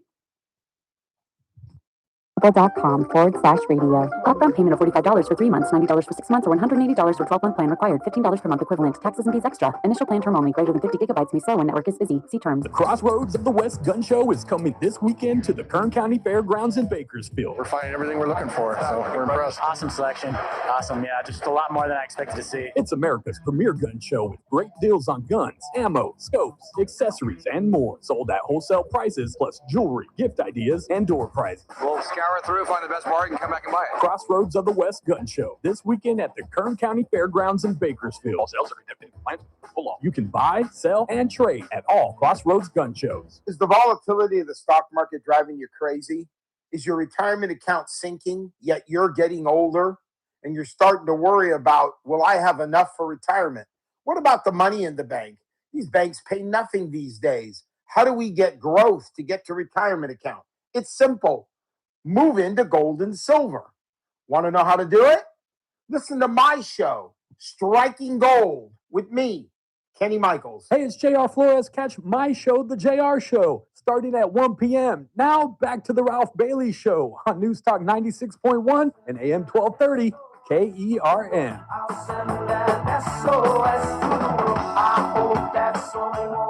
There's our boy, Dwayne Keith. I look good for my age. I don't care what you say. Because that dude is 63, and he looks like he's 70. That's Tupac right there. But wait, look at that guy. Now, who looks better? I'm a year older than he is. Come on. He looks like he's 70. But I do look my age. I can't even lie anymore. I look so old I can't even lie anymore. Because now if I lie and say that I'm 50, people are going to look at me like, damn, Black Dust Crack. You 50? Damn. So now I'm telling people I'm 72. Well, you look good for 72. 842-5376, 842-KERN. What do you got? Let's see. Hey, Ralph, they put Bill Cosby in jail and he didn't kill anyone. And then they let him out too, didn't they? Didn't they? Did he do his term? And I don't think you can compare Cosby to Fauci. I don't think you can compare rape to perhaps misleading people or having private thoughts. I mean, he can play this off. Fauci can play this off big time. It's my private thoughts. But technically, as a physician, this is what I believed I should say responsibly. Now, that's not true, but he could play that. And I think there are enough people that are sympathetic to him. But I think that, like I said earlier, I believe they should give him immunity. And let's get to the bottom of this thing. What's more important? That we discover how this thing started, how COVID started, and why it wasn't just that they were telling lies. It's kind of like the Hunter Biden situation. It was one thing for them to say the Hunter Biden laptop didn't exist. It was another thing to try to vilify anybody who said it was. And that's the difference. It was okay to say, well, we believe this. But it's another thing to try to discredit anybody else who disagrees with you. And that was Fauci's issue, where they were vilifying journalists, they were vilifying scientists, they were vilifying anybody who didn't agree with the company line that the vaccination was the only way to prevent this thing, that if you got the vax, you couldn't get it, which turned out not to be true, that if you got the vax, you couldn't spread it, which turned out not to be true. I don't fault them for errors. It was an unknown thing. We're in an unknown era. But to privately believe something and then publicly say something else is criminal, is absolutely criminal. But I think it's more important to get to the bottom of how this thing started and why they believed what they believed when they believed it than it is to put an 85-year-old man in jail. Give me a break. Hope you're with us tomorrow when Teresa Goldner and Howard Marcus join us. Want to thank Dr. Jeet Singh and Mike Turnipseed. In the meantime, for Chris Burdick, I'm Ralph Bailey. That's what's really going on. Wrap to you tomorrow.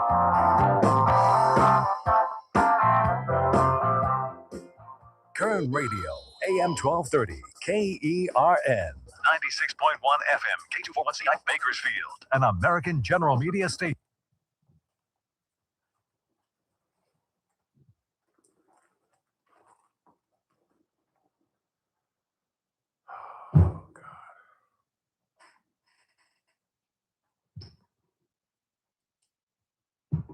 Really wanted to go to KC's tonight. I really did. But I'm not going to go up there and spend 70, 80 bucks when I could spend 20. You know, just doesn't make sense. Thank you, Jen Bowden.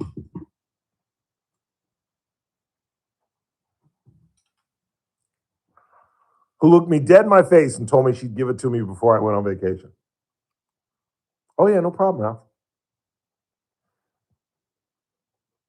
And now I've been back a day and still don't have it. Unbelievable. Sometimes I wonder if it's even there. No, she gets to manipulate it, and, you know, she gets to do whatever the hell she wants. You ready?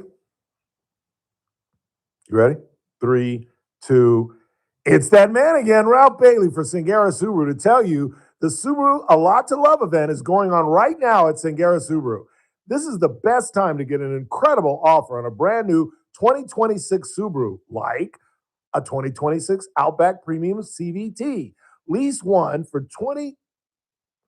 like a 2026 Outback Premium CVT. Lease one for $229 a month for 36 months with $5,017 due at signing. And remember, the Subaru Outback is Consumer Reports recommended.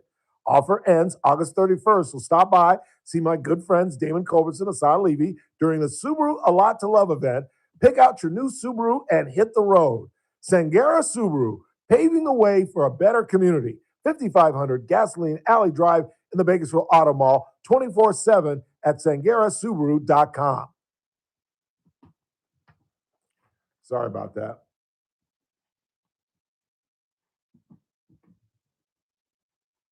Take back control of your finances. At Total Financial Freedom, they'll show you what qualified consumers may be able to save through programs designed to help them resolve debt faster than making minimum payments alone. The consultation is free, confidential, and comes with absolutely no obligation. Why spend years, sometimes decades, paying thousands in interest when there may be a better path forward? Total Financial Freedom is a Christian-owned company that has helped thousands of Americans pursue financial freedom for nearly 20 years and is proudly A+ rated and accredited by the Better Business Bureau. Call now and ask how you can receive a complimentary copy of The Debt Dietitian. Stop running in place. Start moving toward financial freedom at 866-844-7344. 866-844-7344. From the KERN Newsroom, your live and local news update. Bakersfield now has to find a new home for a public safety radio tower planned for Southwest Bakersfield. I'm Rob Archer. The city council had voted 5-2 last week to block the proposed site near homes at Ronald Reagan Elementary School. Police and fire officials say the tower is still needed